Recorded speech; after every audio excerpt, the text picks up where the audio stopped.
வந்திருக்கின்ற பெருமக்களே, உங்கள் அனைவரையும் நான் வணங்கி மகிழ்கிறேன். சமூக பொறுப்புணர்வோடு தங்களுடைய கருத்துக்களை அழுத்தமாகவும் ஆழமாகவும் எடுத்து வைக்க வேண்டும் என்று விரும்புகின்ற மனோநிலை உள்ளவன் நான்.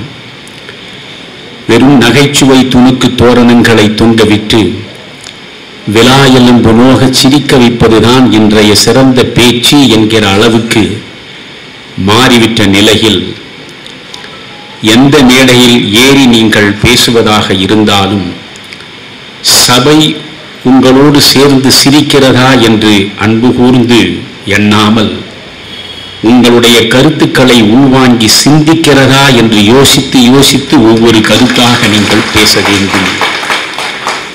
அப்படி பேசுகிற பொழுது உங்களுக்கு மிகப்பெரிய ஆதரவு கிடைக்காமல் கூட போகலாம். ஒரு குமுதம், ஆனந்த விகடன் போன்ற வார இதழ்கள் லட்சக்கணக்கில் விற்பனை ஆகும். ஆனால் திருக்குறள் ஒரு ஆண்டு முழுவதும் 1000 பிரதிகள் விற்றால் கூட அதிகமாகத்தான் தென்படும். 1000 பிரதிகள் கூட விற்காத திருக்குறள் தான் 2000 ஆண்டுகளாக இந்த மண்ணையே நெறிப்படுத்தி கொண்டிருக்கிறது. எனவே நீங்கள் ஒரு திருக்குறளாக உங்களுடைய பேச்சை உருவாக்கி கொள்ள வேண்டுமே தவிர வெற்று ஆரவாரங்கள் சூழ்ந்த தெருக்குறளாக உங்களுடைய பேச்சு ஒருபொழுதும் இருந்துவிடல் ஆகாது. நண்பர் கோவிந்தராஜ் அவர்களை பொறுத்தவரையில் அண்ணாமலை பல்கலைக்கழகத்தில் அவர் முதுகலை பட்டம் பெறுவதற்காக படித்த பொழுது அந்த அண்ணாமலை பல்கலைக்கழகத்தில் முதலாக அவரை சென்று நான் சந்தித்தேன். ஏறக்குறைய 44 ஆண்டுகள் அவருக்கும் எனக்கும் இடையே இருக்கக்கூடிய நெஞ்ச தொடர்பு நீடித்து கொண்டே இருக்கிறது. இருதயத்தின் துடிப்பு இருக்கின்ற இறுதி நாள் வரையில் அது நிச்சயமாக நீடிக்கும். அவர் என்னை சென்னையிலே சந்தித்த பொழுது திருச்செங்கோட்டை பொறுத்தவரையில் நல்ல இலக்கியங்களை வளர்த்தெடுப்பதற்காக ஒரு அமைப்பை நானும் என் நெஞ்சுக்கு நெருக்கமான நண்பர்களும் சேர்ந்து உருவாக்க வேண்டும் என்று நினைக்கிறோம் என்றார். மிகச்சிறப்பாக அதை நீங்கள் செய்யுங்கள் என்றேன். தொடக்க விழாவில் நீங்கள் முதலில் வந்து உரை நிகழ்த்த வேண்டும் என்று ஒரு வேண்டுகோளை வைத்தார். சரி, பேசுகிறேன். எதை பேசுவது என்று கேட்டேன். வாழ்க்கை முழுவதும் நீங்கள் யாரை வழிபடுகிறீர்களோ அப்படி வழிபடக்கூடிய தலைவர் குறித்து பேசலாம். வாழ்க்கை முழுவதும் எந்த கவிஞரிடம் உங்களுடைய நெஞ்சை பறிகொடுத்திருக்கிறீர்களோ அந்த கவிஞன் குறித்தும் பேசலாம். உங்களுடைய பள்ளி பருவத்திலும் கல்லூரி பருவத்திலும் எந்த நடிகருடைய நவரச நடிப்பை நீங்கள் ரசித்து மகிழ்ந்தீர்களோ அந்த நடிகருடைய ஆற்றல் குறித்தும் பேசலாம். உங்கள் விருப்பம் என்று அவர் சொன்னார். ஆர்வத்தின் பார்ப்பட்டு நான் உடனே கோவிந்தராஜனும் சொன்னேன், கவலைப்படாதீர்கள், மூவரை பற்றியும் பேசுகிறேன். ஒரு கவிஞன், ஒரு கலைஞன், ஒரு தலைவன் என்று மூவரை பற்றியும் பேசுகிறேன் என்று சொன்னேன். அது எவ்வளவு பெரிய முட்டாள்தனமான முடிவு என்பதை இப்பொழுது நான் யோசிக்கிறேன். ஏனென்றால் கண்ணதாசனை பற்றி பேசுவது என்றாலே அது ஒரு சுகானுபவம். 3 மணி நேரத்திற்கு மேல் நான் பேசிக் கொண்டிருந்தாலும் கூட பேசுகிற பிரஜை முழுவதுமாக எனக்குள் இருந்தாலும் நேர பிரஜையை நான் இழந்து விடுவேன். கேட்கக்கூடியவர்களும் இன்னும் ஒரு 3 மணி நேரம் இவன் பேசினாலும் கேட்கலாமே என்று நினைக்கக்கூடிய நிலையிலே தான் அமர்ந்திருப்பார்கள். இதை உலகம் முழுவதும் பார்த்திருக்கிறேன். எனக்கு வியப்பு என்ன தெரியுமா? உலகத்தில் 34 நாடுகளுக்கு நான் சென்றிருக்கிறேன். இந்த 34 நாடுகளிலும் ஏராளமாக தமிழ்ச்சங்க அமைப்புகளின் கூட்டங்களில் பங்கேற்று உரை நிகழ்த்தி இருக்கிறேன். சங்க இலக்கியத்தை பேசினால் 500 பேர் வருவார்கள். பாரதியாரை பேசினால் 1000 பேர் வருவார்கள். பாரதிதாசனை பற்றி பேசினால் 700 பேர் வருவார்கள். ஆனால் கண்ணதாசனை பேசினால் 5000 பேர் வருகிறார். எனக்கு இது புரியவே இல்லை. சங்க இலக்கியங்களின் சாரை எடுத்துத்தான் திரைப்பட பாடல்களில் கொடுத்த கவிஞன் கண்ணதாசன். இன்றைய தமிழ் சமூகத்தினுடைய மாண்பு குறித்து நாம் சிந்திக்க வேண்டும் என்றால் நம்முடைய காலம் காலமாக வளர்த்தெடுக்கப்பட்ட பாரம்பரிய பண்பாட்டு விழுமியங்களை எல்லாம் நாம் வெளிப்படுத்த வேண்டும் என்றால் சங்க இலக்கியங்களை பற்றித்தான் திரும்ப திரும்ப பேச வேண்டும். ஆனால் அந்த சங்க இலக்கியங்களை பேசுகிற பொழுது உலகம் முழுவதும் பரவி கிடக்கக்கூடிய தமிழர்கள் அவ்வளவு ஆர்வத்தோடு வந்து கேட்பது இல்லை என்பது எனக்கான வருத்தம். பாரதிக்கு கூட தராத மரியாதையை, பாவேந்தர் பாரதிதாசனுக்கும் தராத வரவேற்பை கண்ணதாசனுக்கு ஏன் தருகிறார்கள் என்று நான் பலமுறை யோசித்திருக்கிறேன். காரணம் ஒன்றுமில்லை, அதை கண்ணதாசனே சொல்கிறான். ஒவ்வொரு மனிதனும் தன்னுடைய வாழ்வில் எந்த நிகழ்வு நடந்தாலும் அந்த நிகழ்வில் நான் வழங்கி இருக்கிற பாடல் நிச்சயமாக எதிரொலிக்கும் என்கிறார். எனவே ஒவ்வொரு தமிழனுடைய இரத்தத்தில் முழுமையாக சென்று சேர்ந்து விட்ட ஒரே கவிஞனாகத்தான் இன்றைக்கு கண்ணதாசனை நம்மால் பார்க்க முடிகிறது. அதற்கு முற்றிலும் அவன் தகுதியானவன். கண்ணதாசனை பற்றி பேசுவது என்றால் ஏராளமாக பேசலாம். எனக்குள்ள வருத்தம் என்ன தெரியுமா? எந்த இடத்தில் கண்ணதாசனை பற்றி பேசுவதாக மேடை போட்டாலும் பேசக்கூடிய பேராசிரிய பெருமக்களே 4 சினிமா பாடல்களைத்தான் எடுத்துச் சொல்கிறார்கள். கண்ணதாசன் வெறும் பாடலாசிரியன் இல்லை. கண்ணதாசனுடைய 7 கவிதை தொகுதிகளுக்குள்ளே நீங்கள் சென்று சேர வேண்டும். பாரதிக்கும் பாரதிதாசனுக்கும் பிறகு இந்த தமிழ் சமூகம் கண்டெடுத்த மகத்தான கவிஞன் கண்ணதாசன் என்பதை நீங்கள் அப்பொழுதுதான் உண்மையாக உணர முடியும். பாரதி என்றால் ஒரு முழுமையான விஸ்வரூப தரிசனத்தை நீங்கள் பாரதியிடம் பார்க்க வேண்டும் என்றால் வெறும் பாரதியார் பாடல்களை படித்தால் போதாது. ஒரு நாணயத்தில் 2 பக்கங்கள் இருக்கின்றன. 2 பக்கங்களையும் இணைத்து பார்ப்பதுதான் முழு பார்வை. ஒரு பக்கத்தை மட்டும் பார்ப்பது போல பாரதியாருடைய பாடல்களை மட்டும் படித்துவிட்டு நான் பாரதியாரை முற்றாக அறிந்தவன் என்று சொன்னால் அதில் உண்மை இல்லை. 1904 அவன் சென்னை வந்து சேர்ந்து சுதேசமித்திரன் பத்திரிகையில் அவன் துணை ஆசிரியர் பொறுப்பேற்று 1921 செப்டம்பர் மாதம் 11ஆம் நாள் நள்ளிரவு 12 மணிக்கு அவன் கண்மூடிய கடைசி தருணம் வரையில் இடைப்பட்ட 17 ஆண்டு காலம் இந்த பிரபஞ்சம் முழுவதும் நிகழ்ந்த அத்தனை நிகழ்வுகளின் மீதும் தன் பார்வையை செலுத்தி அவன் வடித்து கொடுத்திருக்கக்கூடிய கட்டுரைகளை முதலில் நாம் படித்து பார்க்க வேண்டும். அப்படி கட்டுரைகளை படித்ததன் மூலமாகத்தான் நான் பாரதியால் மிகப்பெரிய அளவுக்கு பாதிப்புக்கு உள்ளானேன். ஒரு இடத்தில் பாரதி சொல்லுவான், பொய்மை, இரட்டுற மொழிகள், நடிப்பு, வஞ்சனை இவற்றால் பொருளீட்டி பிழைத்தல் நாய்ப்பிழைப்பென கொள்வேன் என்கிறான் பாரதி. யோசித்து பாருங்கள். இன்றைக்கு அந்த நாய்ப்பிழைப்பை தானே நம்மவர் பல பேர் நடத்தி கொண்டிருக்கிறோம்.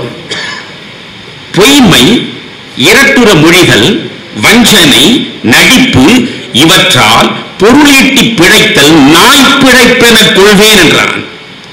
அதை என்று படித்தேனோ அன்று முதல் இந்த நாய்ப்பிழைப்பு நமக்கு தகாது என்று ஒதுக்கி வைத்தவன் நான். எனவே என்னை செதுக்கியவன் பாரதி.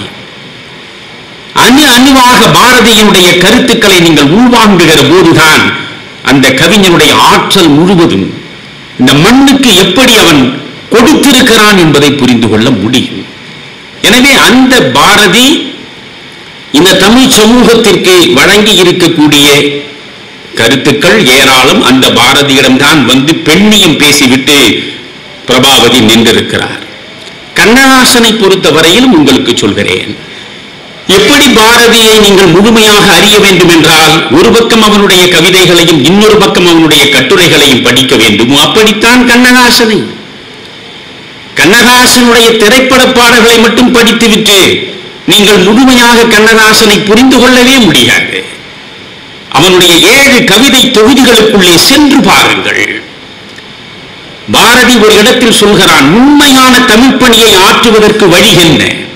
எளிய பதங்கள், எளிய நடை, எளிதில் அறிந்து கொள்ளக்கூடிய மெட்டு, இவற்றின் மூலம் 2 ஆண்டுகள் தமிழ் பயிற்சி உள்ளவன் கூட தெளிவாக தெரிந்து கொள்ளுகிறார் போல் எழுதக்கூடியவன் எவனோ அவன்தானடா தமிழுக்கு பெருந்தொண்டாற்றக்கூடியவன் என்று பாரதி சொன்னானே, அதை தன் வாழ்நாளில் செய்து காட்டிய மனிதன்தான் கண்ணதாசன்.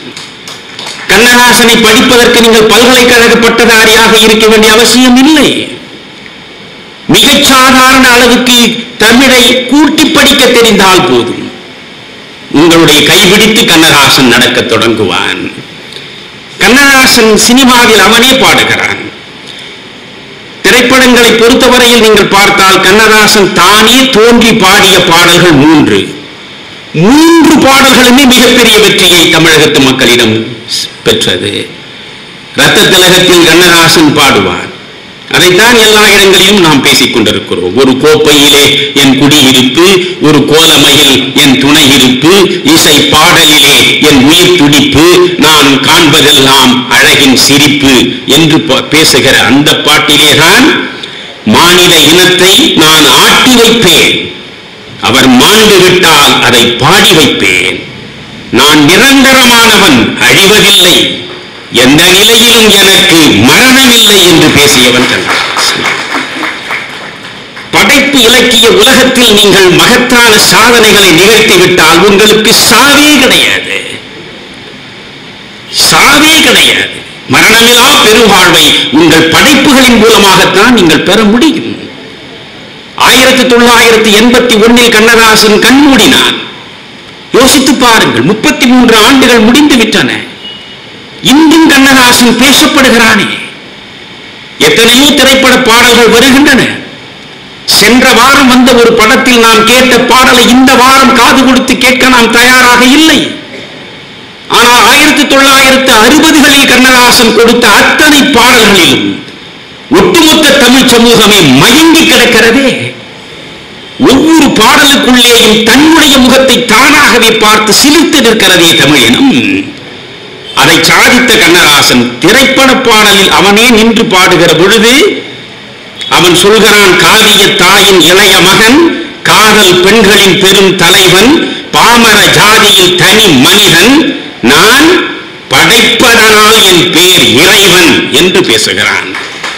இதே செருக்கு, இதே பேராண்மை, இதே கம்பீரம் கண்ணதாசனுடைய கவிதைகளுக்குள்ளே நீங்கள் காணலாம்.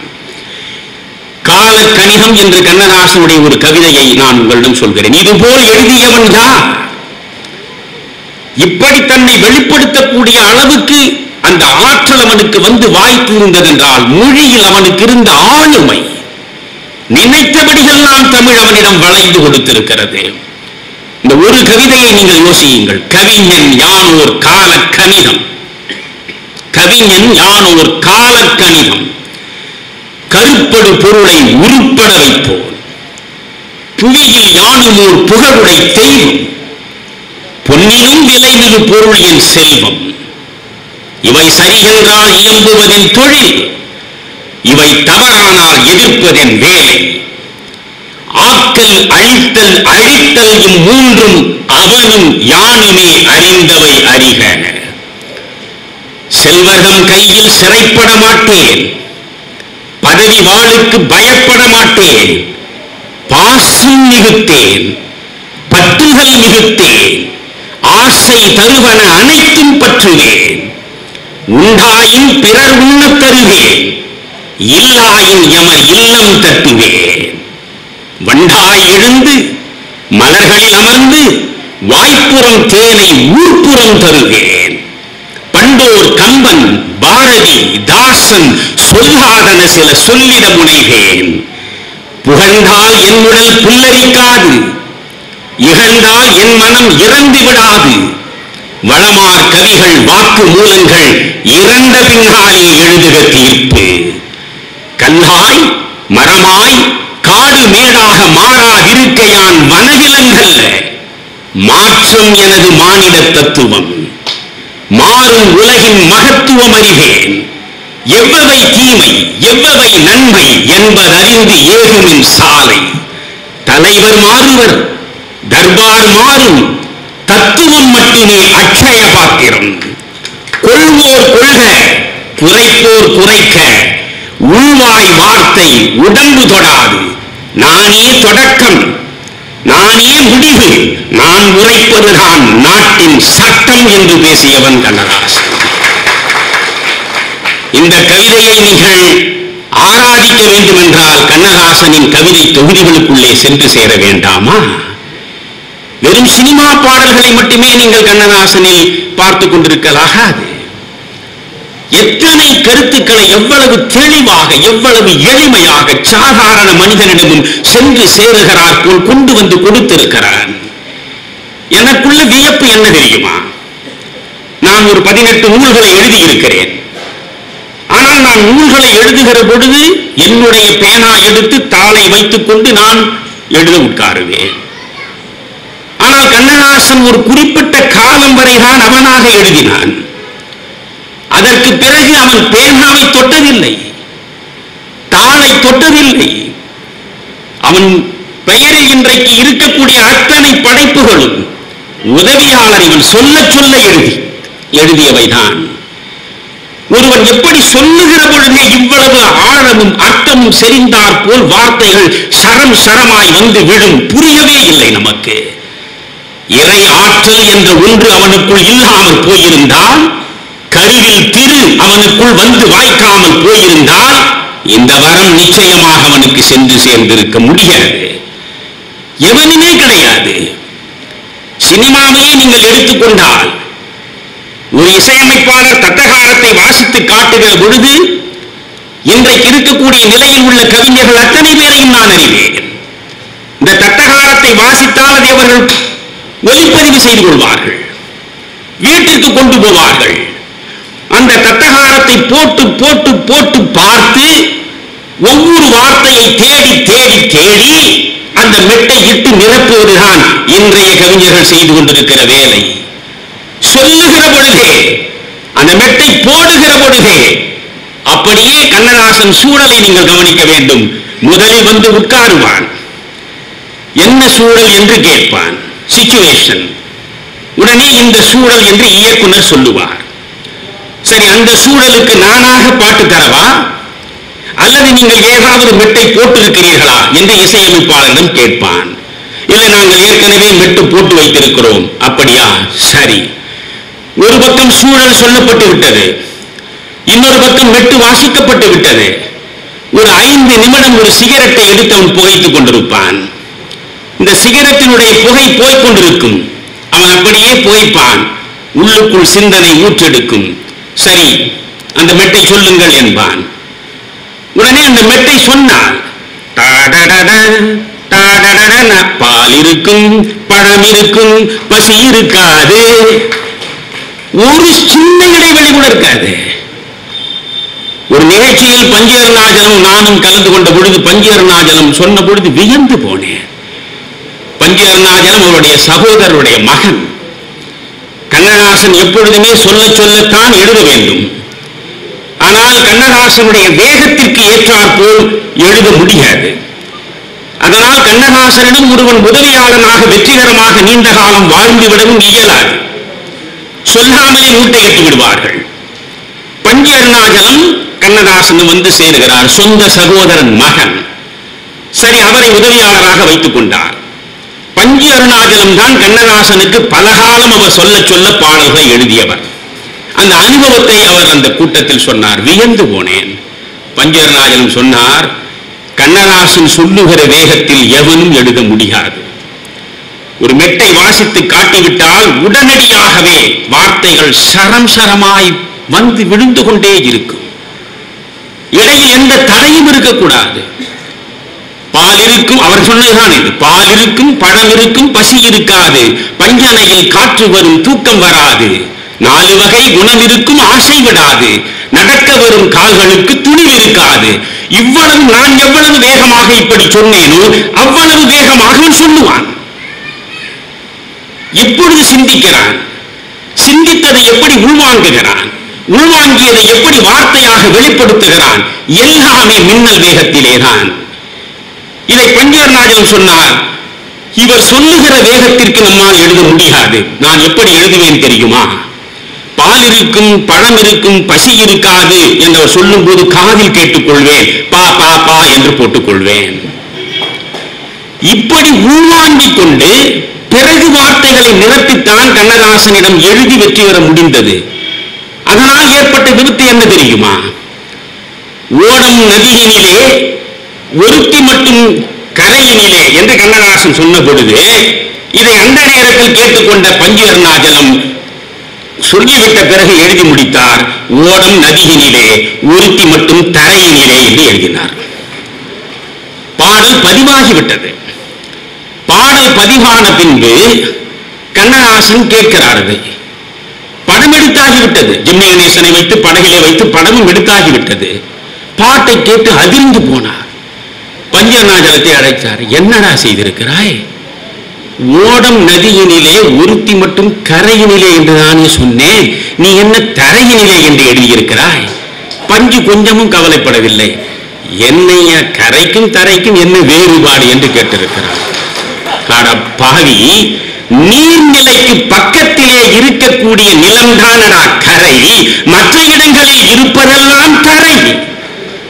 ஓடும் நதியினிலே என்று முதல் வரியை கொடுத்திருக்கிறேனே, நதி ஓடுகிறது. ஓடுகிற நதிக்கு பக்கத்தில் கரை இருக்குமா தரை இருக்குமா முண்டம் என்று கேட்டவர் தான் கண்ணதாசன். எனவே கண்ணதாசனுக்கு அப்படியெல்லாம் பாடல் எழுதிவிட முடியாது. வியப்பாக இருக்கிறது. நான் கண்ணதாசனை பார்த்தவன், கண்ணதாசனோடு மேடைகளில் பேசியவன். கண்ணதாசன் பல நேரங்களில் பேசுவதற்கு இசைவு கொடுப்பார், ஆனால் வரமாட்டார். அப்படி வராத பெருங்கூட்டத்தில் பேசிய அனுபவம் கொண்டவன் நான். அண்ணுவாக கண்ணதாசனை நேசித்திருக்கிறேன். அந்த கண்ணதாசனுடைய பாடல்களை நீங்கள் பார்க்கிற பொழுது முழுக்க முழுக்க சோகம் சோகம் சோகம்தான். நீங்கள் எல்லாருமே கண்ணதாசனை ரசிப்பதற்கு காரணம் என்ன? அவனவன் அடிமனத்திற்குள்ளும் 1000 சோகங்கள் அலைவாய்ந்து கொண்டிருக்கின்றன. இந்த சோகங்கள் முழுவதையும் அப்படியே வெளிப்படுத்தக்கூடிய நிலையில் கண்ணதாசனுடைய பாடல்கள் வந்து சேருகின்றன. அழுவதிலே ஒரு தனி சுகமே இருந்திருக்கிறது அவனுக்கு. நீங்கள் ஆங்கிலத்தில் சொல்லுவார்கள், கவிதை துக்கத்தின் சகோதரி என்று. துக்கத்தின் சகோதரி தான் கவிதை. ஷெல்லி ஒரு இடத்தில் மிக அழகாக சொல்கிறான், மிகச்சிறந்த கவிதை அனைவராலும் ஏற்றுக்கொள்ளக்கூடிய நிலையில் ஒரு கவிதை இருக்க வேண்டுமா, அந்த கவிதை சோகத்தின் நிழலாக நிற்க வேண்டும் என்கிறான். அப்படி சோகத்தின் நிழலாக தன்னுடைய அனுபவங்கள் முழுவதையும் கொண்டு வந்து கொட்டியவன் தான் கண்ணதாசன். நீங்கள் கண்ணதாசனே ஒரு இடத்தில் சொல்கிறான், கண்ணதாசனை மீண்டும் சொல்கிறேன், கண்ணதாசனுடைய திரைப்பட பாடல்களை கேளுங்கள், மகிழ்ச்சி. கண்ணதாசனுடைய கவிதைகளுக்குள்ளே சென்று சேருங்கள், ஒரு புதிய உலகத்தை பார்ப்பீர்கள். கண்ணதாசனுடைய பாடல், கண்ணதாசனுடைய கவிதை மட்டும் கண்ணதாசன் இல்லை. கண்ணதாசனுடைய குட்டி கதைகளை படித்து பாருங்கள். கண்ணதாசனுடைய செப்புமொழி 18 படித்து பாருங்கள். கண்ணதாசனின் உரை நடைக்குள்ளே நீங்கள் நுழைந்து விட்டால் அது தருகிற சுகத்தை வேறு எதுவுமே தராது. அந்த கண்ணதாசன் எவ்வளவு எழுதினாலும் தன் அனுபவத்தை பிழிந்து சாராக கொடுத்தான். அவனே சொல்கிறான் ஒரு கவிதையில், நான் சொல்வது கவிதையில் சொல்கிறான், இப்படி தன்னை நிர்வாணப்படுத்தி வெளிப்படுத்திக் கொண்டவன் எவனுமே கிடையாது. அவன் சொல்கிறான், நான் யார், என் வாழ்வு எப்படிப்பட்டது, ஆற்றிலும் குளித்தேன். அடுத்து சொல்கிறான், சேற்றிலும் குளித்தேன். எவனாவது ஆற்றில் குளித்து விட்டு சேற்றில் குளிக்க வருவானா? அப்படி செய்த ஒரே மனிதன் இவன்தான் என்கிறான். ஆற்றிலும் குளித்தேன், சேற்றிலும் குளித்தேன், காற்றிலும் பறந்தேன், கல்லிலும் நடந்தேன், மாற்று பொன்னில் மாசினை கண்டேன், ஊற்று புனலில் ஒளியினை பார்த்தேன், பார்த்தது கோடி, பட்டது கோடி, சேர்த்தது என்ன சிறந்த அனுபவம். அனுபவம் தானடா என்னை செதுக்கியது. என் வாழ்வு முழுவதுமே வந்து வாய்த்த அனுபவங்களைத்தான் அவன் எழுதினான். அவற்றை நான் பிறகு சினிமா பாடலில் சொல்கிறேன். ஆனால் அழுவதில் அவனுக்கு ஒரு சுகம். என்னை அழவிடு, என்னை அழவிடு, அன்னை என்னை அழவே படைத்தாள், அன்னை என்னை அழவே படைத்தாள். அதில் ரொம்ப அழகான ஒரு 4 வரி எத்தனை முறை சொன்னாலும் எனக்கு சலிப்பு கிடையாது. நாசர் சீசரை பெற்ற தாயும் சிறப்புற பெற்றாள், நாசரை பெற்ற தாயும் நலம் பெற பெற்றாள், காமராசரை பெற்ற தாயும் நாட்டிற்கே பெற்றாள், என்னை ஆசையாய் பெற்ற தாயோ அழுவதற்கென்றே பெற்றார்.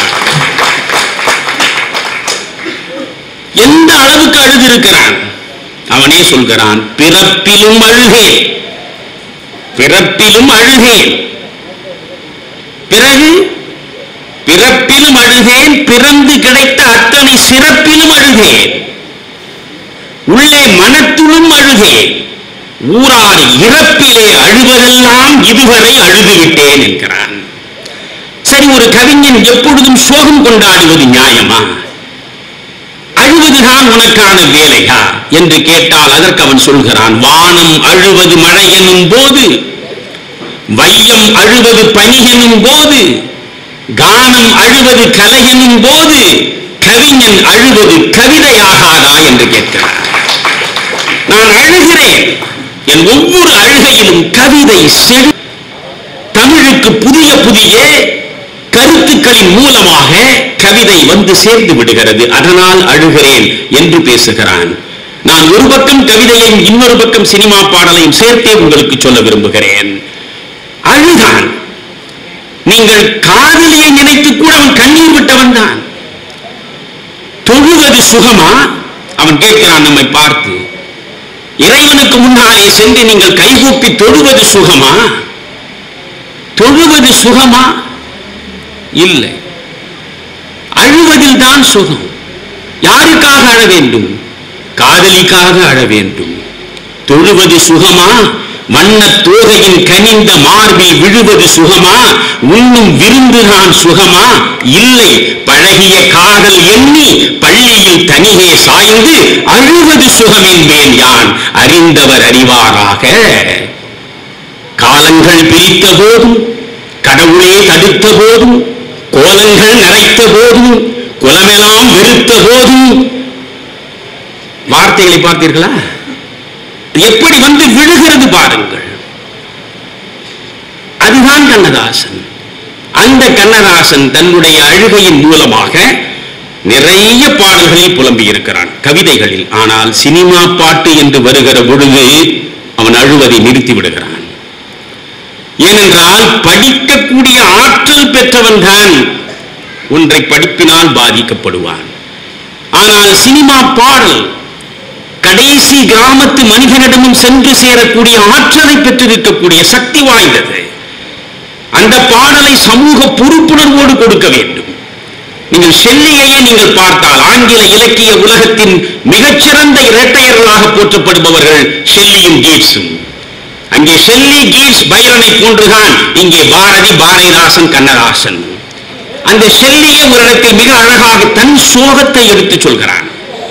தாழ முடியாத சோகத்தை அவன் வெளிப்படுத்துகிற பொழுது சொல்லுவான், lift me as a veil, a leaf, a cloud, I fall upon the thorns of life, I bleed என்று பேசுவான். O wind, இளங்காற்றே, lift me as a veil, a leaf, a cloud, I fall upon the thorns of life, I bleed என்கிறான். மேகமே, காற்றே, நீ என்ன செய்ய வேண்டும்? என்னை ஒரு அலையை போல், இலையை போல் சுமந்து செல். வாழ்க்கை முட்களின் மீது நான் விழுந்து கிடக்கிறேன், இருதயம் முழுவதும் ரத்தம் வழிகிறது என்று பேசுகிற அதே ஷெல்லிதான் நம்மை பார்த்து பேசுகிற பொழுது சொல்லுவான், if winter comes, can spring be far behind? If winter comes, can spring be far behind? குளிர்காலம் வந்துவிட்டது என்பதற்காக நடுங்காதே, வசந்த காலம் வந்து கொண்டிருக்கிறது என்பதை புரிந்து மகிழ்ச்சி அடை என்று நம்பிக்கையை தேடி தருகிறான் ஷெல்லி. அதுபோன்றுதான் அழுவதில் சுகம் கண்ட கண்ணதாசன். திரும்ப திரும்ப என்னை அழவிடு, என்னை அழவிடு என்று பேசிய கண்ணதாசன் ஒரு சினிமா பாடலுக்கு வருகிற பொழுது என்ன எழுதுகிறான்? பிறக்கும் போதும் அழுகின்றாய், இறக்கும் போதும் அழுகின்றாய், ஒரு நாளேனும் கவலை இல்லாமல் சிரிக்க மறந்தாய் மானிடனே. இதுதான் சினிமா பாடலில் கண்ணதாசன் கொடுப்பது. உலகத்தில் இறைவனால் படைக்கப்பட்ட உயிரினங்களில் மனிதனுக்கு மட்டுமே வாய்த்த தனிப்பட்ட இரண்டு வரங்கள் சிரிப்பும் சிந்தனையும். மயில் சிரிக்க சிரிக்குமா, மான் சிரிக்குமா, எலி சிரிக்குமா, புலி சிரிக்குமா? மனிதன் மட்டும்தான் சிரிப்பான், மனிதன் மட்டும்தான் சிந்திப்பான். 2000 ஆண்டுகளுக்கு முன்னாலே ஒரு குதிரை எப்படி ஓடியதோ, எப்படி படுத்து புரண்டதோ, எப்படி தண்ணீரை அருந்தியதோ, அதைத்தான் இன்று வரையில் மாறாமல் செய்து கொண்டிருக்கிறது. ஆனால் 2000 ஆண்டுகளுக்கு முன்னாலே ஒரு மனிதன் எப்படி வாழ்ந்தானோ, எப்படி நடந்தானோ, அப்படித்தான் இன்று இருக்கிறானா? இல்லையே. மனிதனுக்குள்ளே மட்டும் மாற்றம் நிகழ்ந்து கொண்டே இருக்கிறது. எப்படி? காரணம், மனிதன் மட்டும்தான் சிந்திக்கக்கூடிய ஆற்றலை பெற்றிருக்கிறான். அதனாலேதான் டெக்கார்டோ என்கிற மிகச்சிறந்த பொருளியல் மேதை ஒற்றை வரியில் சொன்னான், I think therefore I am என்றான். இவையெல்லாம் மகா வாக்கியங்கள். I think therefore I am. நான் சிந்திக்கிறேன், ஓ அதனால் தான் நான் மனிதனாக இருக்கிறேன். மனிதனுக்கு மட்டும்தான் சிந்தனையும் சிரிப்பும் முக்கியமானது. எனவே சிரிப்பதற்காகவே பிறந்தவன் நீ. ஆனால் பிறக்கும் போதும் அழுகின்றாய், இறக்கும் போதும் அழுகின்றாய். ஒரு நாளேனும் கவலை இல்லாமல் சிரிக்க மறந்தாய் மானிடனே. திரைப்பாடல் தான் நான் இப்பொழுது சொல்வது, திரைப்பாடல். அந்த திரைப்பாடலில் அவன் அத்தனை உபனிஷதங்களுடைய, அத்தனை வேதங்களுடைய கருத்துக்களை முழுவதுமாக கொண்டு வந்து 2 வரியில் கொடுக்கிறான். 2 வரி. பிறக்கும் போதும் அழுகின்றாய், இறக்கும் போதும் அழுகின்றாய். ஒரு நாளேனும் கவலை இல்லாமல் சிரிக்க மறந்தாய் மானிடனே. இரவின் கண்ணீர் பனித்துளி என்பார், முகிலின் கண்ணீர் மழை எனச் சொல்வார். இயற்கை அழுதால் உலகம் செழிக்கும், மனிதன் அழுதால் இயற்கை சிரிக்கும். இயற்கை அழுகிறது என்றால் இந்த வானம் மழையாக பொழிகிறது. இயற்கை அழுதால் உலகம் செழிக்கும், மனிதன் அழுதால் இயற்கை சிரிக்கும். இதற்காகவா உன்னை இந்த மண்ணுக்கு அனுப்பினேன் என்று. அடுத்த சரணத்தை நீங்கள் பாருங்கள், அதுதான் அழகு. என் கல்லூரி காலங்களில் வியந்து வியந்து இந்த பாடலை நான் கேட்டிருக்கிறேன். நண்பர்களை எப்பொழுதுமே சொல்கிறேன், நான் இப்பொழுது பேசிக் கொண்டிருக்கிற பொழுதே சில பாடல்களை உங்கள் கண் முன்னாலே கொண்டு வந்து சேர்ப்பேன். தயவு செய்து அந்த பாடல்களை யூடியூபில் கேளுங்கள். வெறும் குத்து பாடல்களை மட்டுமே கேட்டு கேட்டு கேட்டு உங்கள் காது முழுவதுமே ரத்தம் வழியக்கூடிய அளவுக்கு கெட்டி கிடக்கவில்லையா? இன்றைக்கு பாட்டா இருக்கிறது. அந்த பாட்டில் உங்கள் ஆன்மாவை ஊடுருவி சென்று உள்ளே மயிலரகாய் வருடக்கூடிய வார்த்தை இருக்கிறதா? ஒரு ஆன்மநேய கலப்பை கொண்டு வந்து சேர்க்கக்கூடிய அளவுக்கு இசை உங்களை கொண்டு போய் இணைக்கிறதா இறைவனோடு? ஒன்றும் கிடையாது. ஆனால் ஒவ்வொரு பாடலையும் நான் சொல்லுகிற பொழுது தயவு செய்து வீட்டிற்கு சென்று அந்த பாடலை எல்லாம் போட்டு கேளுங்கள். சந்திரபாபு ஒன்றுமே இல்லை. அது கண்ணதாசன் எடுத்த சொந்த படம் கவலை இல்லாத மனிதன். கவலை இல்லாத மனிதன் படத்தை எடுத்துத்தான் மிகப்பெரிய கவலைக்கு உள்ளானவன் கண்ணதாசன். நான் அதை ஒரு இடத்தில் அழகாக சொல்லி இருக்கிறேன். கண்ணதாசனுக்கு எல்லாவற்றையும் சொல்ல தெரிந்தது. ஆனால் கண்ணதாசனுக்கு தன் வாழ்வை எப்படி அமைத்துக் கொள்வது என்பது மட்டும் தெரியாமல் போனது. நீங்கள் யோசித்து பாருங்கள். ரத்த திலகம் என்று ஒரு படத்தை கண்ணதாசன் எடுத்தான். சிவாஜி கணேசனையும் சாவித்திரியும் வைத்த அற்புதமான படம் அது. இந்திய எல்லையில் போர் நிகழ்ந்த போது ஒவ்வொருவனுக்குள்ளேயும் நாட்டுப்பற்றை கொண்டு வந்து சேர்ப்பதற்காக அவன் எடுத்த படம் அது. புத்தன் வந்த திசையிலே போர், புனித காந்தி மண்ணிலே போர். அந்த பாடலை கேட்டு பாருங்கள், உங்களுக்குள்ளேயே உணர்ச்சி ஊற்றெடுக்கும். அந்த படத்தை அவன் எடுத்து முடித்தான். யோசித்தான், போட்டு பார்த்தான். இந்த படம் ஓடாது என்று முடிவெடுத்து தன்னுடைய அண்ணன் ஏஎல் சீனிவாசனிடம் எடுத்த அளவுக்கு பணத்தை கொடு, உன்னிடமே கொடுத்து என்று கொடுத்தான். அந்த படம் ஓஹோ என்று ஓடியது. லட்சுமி கல்யாணத்தை எடுத்தான். அந்த படம் அற்புதமான படம். அந்த படத்தில் உள்ள பாடல்களை எல்லாம் நீங்கள் இப்பொழுது கேட்க வேண்டும். அந்த படமும் ஓடாது என்று முடிவெடுத்தான். அதை அடுத்தவனுக்கு விற்றான். அந்த படம் 100 நாட்களுக்கு பக்கத்திலே போய் நின்றது. ஆனால் இவன் கவலை இல்லாத மனிதன் எடுத்தான். எவனுக்கும் கொடுக்காமல் இவனே வெளியிட்டான். மொத்தமாக முடிந்து போனான். சிவகங்கை சீமை என்று ஒரு படம் எடுத்தான். நான் இதை தொடர்ந்து சொல்லிக் கொண்டிருக்கிறேன். சிவாஜி கணேசனின் வெறிபிடித்த ரசிகனாக ஒரு காலத்தில் இருந்தவன் நான். ஆனால் உண்மையை மட்டும்தான் எப்பொழுதும் என்னாலே பேச முடியும். வீரபாண்டிய கட்டபொம்மனை ஒரு நாள் பாருங்கள், அடுத்த நாள் சிவகங்கை சீமையை போட்டு பாருங்கள். சிவகங்கை சீமைக்கு பக்கத்திலே கூட வீரபாண்டிய கட்டபொம்மன் படம் வந்து நிற்க முடியாது. இந்த மண்ணினுடைய கலாச்சாரம், இந்த மண்ணினுடைய பாரம்பரியம், இந்த மண்ணினுடைய வாழ்வியல் முறை, இந்த மண்ணுக்கே உரிய நடை உடை பாவனைகள் அனைத்தும் சிவகங்கை சீமையிலே இருக்கும். ஆனால் வீரபாண்டிய கட்டபொம்மனை எடுத்து பார்த்தால் 100 கிராமங்களுக்கு ஒரு பாளையக்காரன் தான் கட்டபொம்மன். முதல் காட்சியிலேயே ஜெய்ப்பூர் அரண்மனையில் நின்று கொண்டு மக்களை சந்திப்பதாக அவன் காட்டுவான். பொருத்தமே இருக்காது. படத்தில் ஊமைத்துறை என்றால் சரியாக பேச முடியாததாலே தான் அவனுக்கு ஊமைத்துறை என்று பெயர். அவன் படத்தில் அற்புதமாக சக்தி கிருஷ்ணசாமியுடைய வசனத்தை முழங்கிக் கொண்டே இருப்பான். ஆனால் நீங்கள் சிவகங்கை சீமையை பாருங்கள், அவ்வளவு அற்புதமாக எடுத்த படம். வீரபாண்டிய கட்டபொம்மன் வெற்றி பெற்றது. ஆசிய ஆப்பிரிக்க நாடுகளிலேயே மிகச்சிறந்த நடிகர் என்ற பெருமையை சிவாஜி கணேசனுக்கு அது தேடி கொடுத்தது. சிவாஜியின் நடிப்பை பொறுத்தவரை அது அற்புதம். யதார்த்தத்துக்கு பொருந்தாத கட்டபொம்மனை சிவாஜி கணேசன் தன் தோளில் சுமந்து வெற்றி படமாக மாற்றி வெள்ளி விழா அளவுக்கு கொண்டு போனார். ஆனால் யதார்த்தத்துக்கு முற்றிலும் பொருந்தக்கூடிய சிவகங்கை சீமையை SSR தோளில் சுமந்ததனால் அது தோல்வியை தழுவியது. SSR ஒன்றும் நடிப்பு ஆற்றல் குறைந்த மனிதன் இல்லை. ஆனால் சிவாஜியின் உயரத்திற்கு தான் யாரும் வர முடியாது. எனவே அதிலும் விழுந்தான் கண்ணதாசன். இப்படி கண்ணதாசன் சொந்த படம் எடுத்து 1000 சோகங்களை அனுபவித்திருக்கிறான். அதிலும் கவலை இல்லாத மனிதன் படம் வந்த பிறகு அவனே எழுதுகிறான், பெரும்பாலான நாட்கள் நான் நீதிமன்றத்திலேயே நிற்க வேண்டி நேர்பட்டது என்று. ஆனால் இந்த படத்தில் எழுதிய பாடல் தான், பிறக்கும் போதும் அழுகின்றாய், இறக்கும் போதும் அழுகின்றாய், ஒரு நாளேனும் கவலை இல்லாமல் சிரிக்க மறந்தாய் மானிடனே, இரவின் கண்ணீர் பனித்துளி என்பார், முகிலின் கண்ணீர் மழையெனச் சொல்வார், இயற்கை அழுதால் உலகம் செழிக்கும், மனிதன் அழுதால் இயற்கை சிரிக்கும் என்று சொல்லிவிட்டு கடைசி சரணம் போடுகிறானே, அதுதான் கண்ணதாசன். அந்த இடத்தை தான் எவனாலும் தொட முடியவில்லை என்கிறேன். நீங்கள் 18 புராணங்கள், 4 வேதங்கள், 2 இதிகாசங்கள் முழுவதும் படித்து பாருங்கள். 108 உபனிஷதங்களையும் கரைத்து குடியுங்கள். அவை அனைத்தும் சொல்ல முயன்றதை 2 வரியில் போகிற போக்கில் சாதாரண சினிமா பாட்டில் சொல்லுகிற மேகமை கண்ணதாசனிடம் இருந்தது. அன்னையின் கையில் ஆடுவது இன்பம், கன்னியின் கையில் சாய்வதும் இன்பம், தன்னை அறிந்தால் உண்மையில் இன்பம், தன்னலம் துறந்தால் பெரும் பேரின்பம். இதுதான் வாழ்க்கை.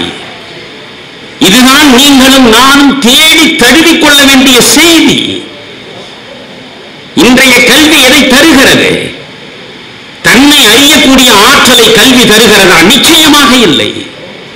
கலாசாலைகளில் பாடத்திட்டங்களில் இவர்கள் தரக்கூடிய எந்த ஒன்றின் மூலமும் நீங்கள் அறிவை பெற முடியாது. தகவலை பெறலாம். தகவல் 3 படி ஏறித்தான் மேடைக்கு வர முடியும் என்பது போலத்தான் அறிவு நிலையும். முதல் படி தகவல், இன்ஃபர்மேஷன். 2வது படி நாலேஜ், அறிவு. 3வது படி விஸ்டம், ஞானம். தகவலில் தொடங்கி அறிவிலே வந்து ஞானத்தை அடைவதற்கான வழிதான் கல்வி. ஆனால் நாம் இன்றைக்கு பெறக்கூடிய கல்வி வெறும் தகவல். எனக்கு புறத்தே இருக்கிற உலகம் முழுவதையும் நான் புரிந்து கொள்கிறேன், ஆனால் என் அகத்திற்குள்ளே நான் செல்லவில்லையே. என்னை யார் என்று நான் அறியவில்லையே. அறிவு என்பது எது? தன்னை அறிதல். அதனால் சொல்கிறான், அன்னையின் கையில் ஆடுவது இன்பம், கன்னியின் கையில் சாய்வதும் இன்பம், தன்னை அறிந்தால் உண்மையில் இன்பம், தன்னலம் துறந்தால் பெரும் பேரின்பம். சுயநலத்தில் நீங்கள் சுருங்கி கிடக்கிற வரையில் உண்மையான இன்பத்தை ஒருபோதும் அடைய முடியாது. உண்மையான இன்பம் உங்களுக்கு வரவே வராது. கொடுப்பதில் கிடைக்கக்கூடிய இன்பம் வேறு எதிலும் கிடையாது. எனவே இந்த 2 வரி கண்ணதாசனில், அந்த கவலை இல்லாத மனிதனில் அற்புதத்திலும் அற்புதம். இங்கே நான் சொல்ல வருவது, வாழ்க்கையை கண்ணதாசன் என்று பேசுகிற பொழுதே கம்யூனிசம் இருக்கிறது, கேபிட்டலிசம் இருக்கிறது, சோசியலிசம் இருக்கிறது, எத்தனை இசங்கள் இருக்கின்றன. கண்ணதாசனுக்கென்று ஒரு இசம் இருந்தது. அந்த கண்ணதாசனுடைய இசம் என்ன தெரியுமா? வாழ்வை அனுபவிப்பது, வாழ்வை அனுபவிப்பது, சோகம் கொண்டாடுவதல்ல. ஒவ்வொரு நொடியையும் ரசித்து ரசித்து வாழ்வை அனுபவிப்பது. ஓஷோ சொல்லவில்லையா, life is a festival, you celebrate it என்று. வாழ்வே ஒரு உற்சாகம், வாழ்வே ஒரு கொண்டாட்டம், கொண்டாடி மகிழ வேண்டியது வாழ்வு. அதை அழுது புலம்பி தீர்த்து விடாதே என்று சொல்வதை போல கண்ணதாசன் எந்த பாடல், சினிமா பாடலை எடுத்து பாருங்கள், கண்ணதாசனின் கவிதைக்குள்ளேயும் சென்று பாருங்கள், வாழ்வை ரசிக்க வேண்டும் என்று கற்றுக் கொடுத்தவன் அவன். அதுதான் கண்ணதாசன். ஒரு பணத்தோட்டம் என்று ஒரு படம், எம்ஜிஆருடைய படம். உண்மையில் 10 காசு பெறாது அந்த படம். அதில் ஒரு கதை ஒன்றும் பெரிதாக கிடையாது. எம்ஜிஆர் என்கிற தனி மனிதனுக்காக அது 100 நாள் கடந்து ஓடியது.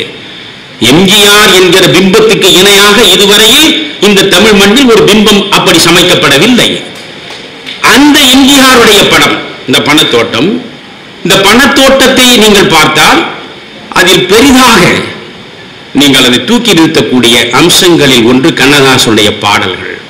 அதில் ஒரு இடத்தில் எழுதியிருப்பான், ஒருவர் ஒருவராய் பிறந்தோம், இருவர் இருவராய் இணைந்தோம், உறவு சுகத்திலே மிதந்தோம், உறவு சுகத்திலே மிதந்தோம் என்று வரும். இறைவன் போட்டதிந்த தோட்டம், இதில் இனிமை ஒன்றுதான் நாட்டம்.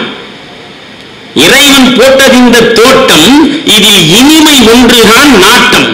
எனவே இனிமையை தேடு, இனிமையாக இரு, இனிமையாக வாழ பழகு என்பதுதான்.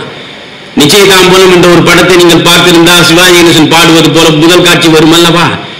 ஆண்டவன் படைச்சான், எங்கிட்ட கொடுத்தான், அனுபவி ராஜான்னு அனுபவிச்சான், அனுப்பி வச்சான்.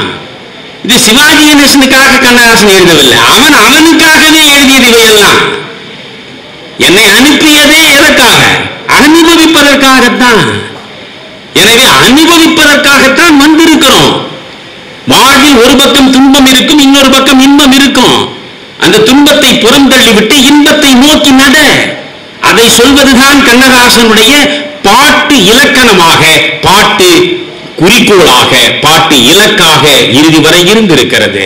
இப்படி அவனுடைய பாடல்களை பற்றி இந்த குறிப்பாக சொல்வது என்றால்,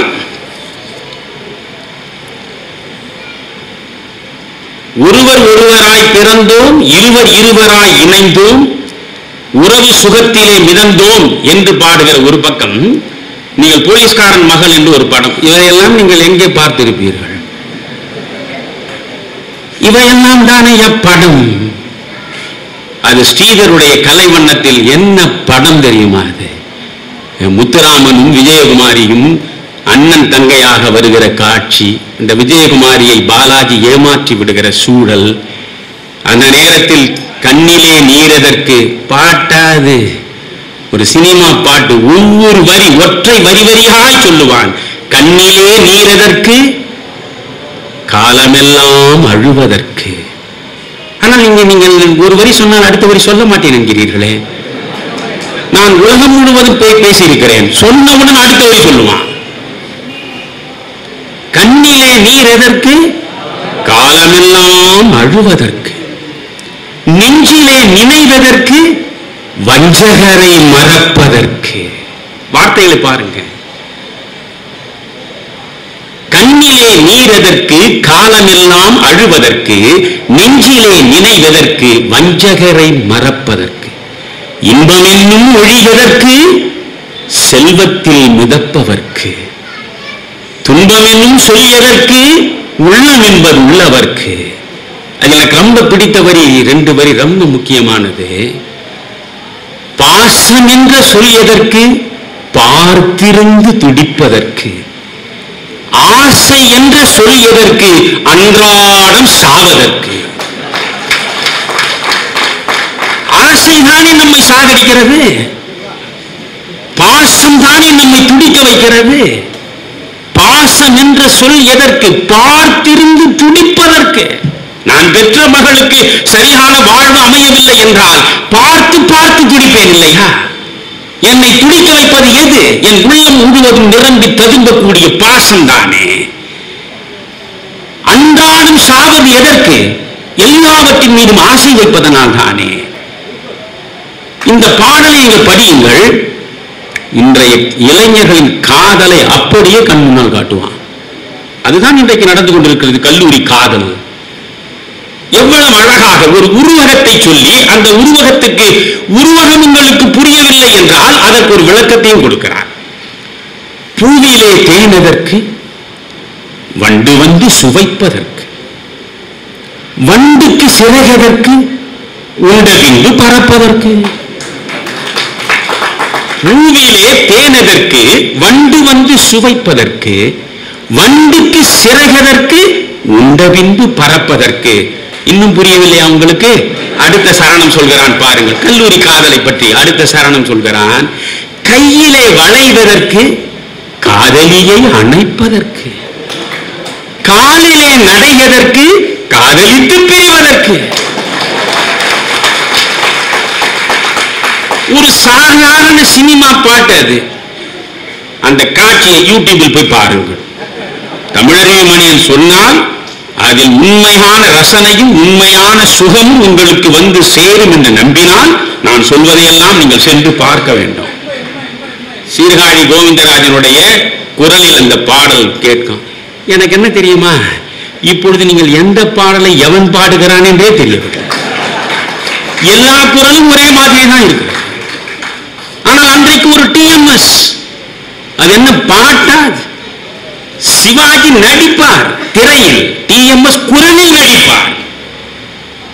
குரலில் சிவாஜியை அப்படியே டிஎம்எஸ் கொண்டு வந்து சேர்த்து காட்டும். ஒரு டிஎம்எஸ், ஒரு சீர்காழி கோவிந்தராஜன், ஒரு திருச்சி லோகநாதன், ஒரு சிஎஸ் ஜெயராமன், ஒரு ஏஎல் ராகவன், எத்தனை பாடல் பாடக்கூடியவர். ஒருவர் குரல் மாதிரி இன்னொரு குரல் இருக்கவே இருக்காது. சரி, போகட்டும். இந்த ஒரு சினிமா பாட்டு தானே. அந்த பாடலில் அவன் எப்படி சமூகம் சார்ந்த செய்திகளை போகிற போக்கில் அப்படி கொண்டு வந்து கொட்டுகிறான் என்பதை நீங்கள் பார்க்க வேண்டும். இப்பொழுது கவிதைகளில் நான் கொஞ்சம் சினிமா கொஞ்சம் கவிதை என்று உங்களிடம் கொண்டு போக முயல்கிறேன். ஒரு கவிதை சொல்கிறேன். கண்ணதாசன் ஒரு காலகட்டத்தில் கண்மூடித்தனமாக நாத்திகம் பேசியவன். திராவிட முன்னேற்ற கழகத்தில் இருந்த காரணத்தினால் அவன் நாத்திகம் பேசினான். பிறகு அவன் அர்த்தமுள்ள இந்து மதத்தை ஆய்வு நடத்தி அவன் ஆத்திகனாக மாறினான். எனவே நாத்திகம் என்பதும் அவனுக்கு என்னவென்று தெரியும், ஆத்திகம் என்பதும் என்னவென்று புரியும். இந்த இரண்டு நிலைகளையும் அனுபவித்து விட்ட பிறகு அவன் ஒரு கேள்விகளாக வைக்கிறான். பகுத்தறிவு பகலவர்களை பார்த்து, திராவிட இயக்கங்களில் இருக்கக்கூடிய கடவுள் மறுப்பாளர்களை பார்த்து அவன் கேள்விகளை வைக்கிறான். எந்த மனிதனும் பதில் சொல்ல முடியாது. ஒரு அழகான கவிதை சொல்கிறேன், கேளுங்கள். பல்சான்றீரே பல்சான்றீரே. முதலில் எப்படி தொடங்குகிறான் பாருங்கள். எவ்வளவு பணிவாக, எவ்வளவு அன்பாக. பல்சான்றீரே, பெரியாரின் சீடர்களே, பகுத்தறிவுவாதிகளே, ஒருவன் சொல்கிறான் என்பதற்காக நீங்கள் எப்போதும் எதையும் ஏற்றுக்கொள்வது கிடையாது. நீங்கள் யார்? பகுத்து தொகுத்து தேர்ந்து தெளிந்து ஒரு முடிவுக்கு வரக்கூடிய அறிவு சார்ந்த மனிதர்கள் இல்லையா? அதனால் உங்களிடம் நான் கேள்வி கேட்கிறேன். பல்சான்றீரே பல்சான்றீரே, பகுத்து தொகுக்கும் பல்சான்றீரே, கல் மண் தீ நீர் காற்று என புவியோர் சொல் பொருள் அனைத்தும் தோன்றிய வெங்கனம் சொல். கல் எப்படி தோன்றியது? மண் எப்படி வந்தது? காற்று எப்படி வந்தது? நீர் எப்படி வந்தது? நெருப்பு எப்படி வந்தது? சொல். நான் பிஎஸ்சி ஜியோகிராபி படித்தவன், வானவியல் தொடங்கி நிலவியல் வரை படித்தவன்.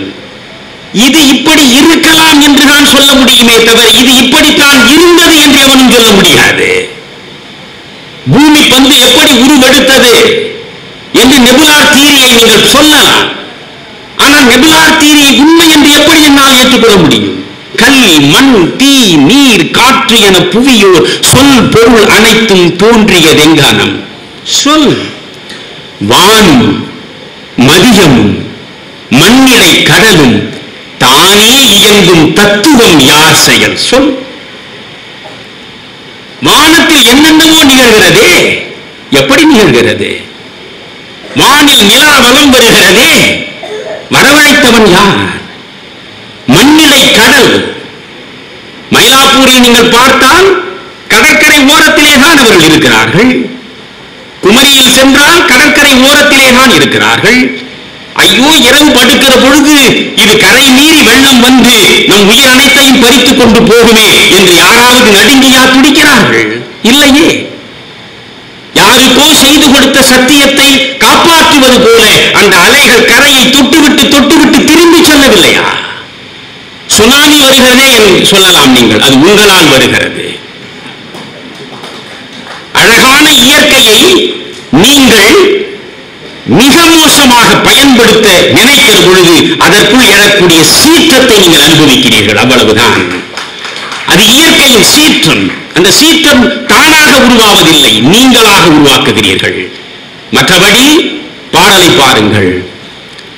பல்சாந்தீரே பல்சாந்தீரே பகுத்து தொகுக்கும் பல்சாந்தீரே, கல் மண் தீ நீர் காற்று என புவியோர் சொல் பொருள் அனைத்தும் தோன்றியதெங்கனம்.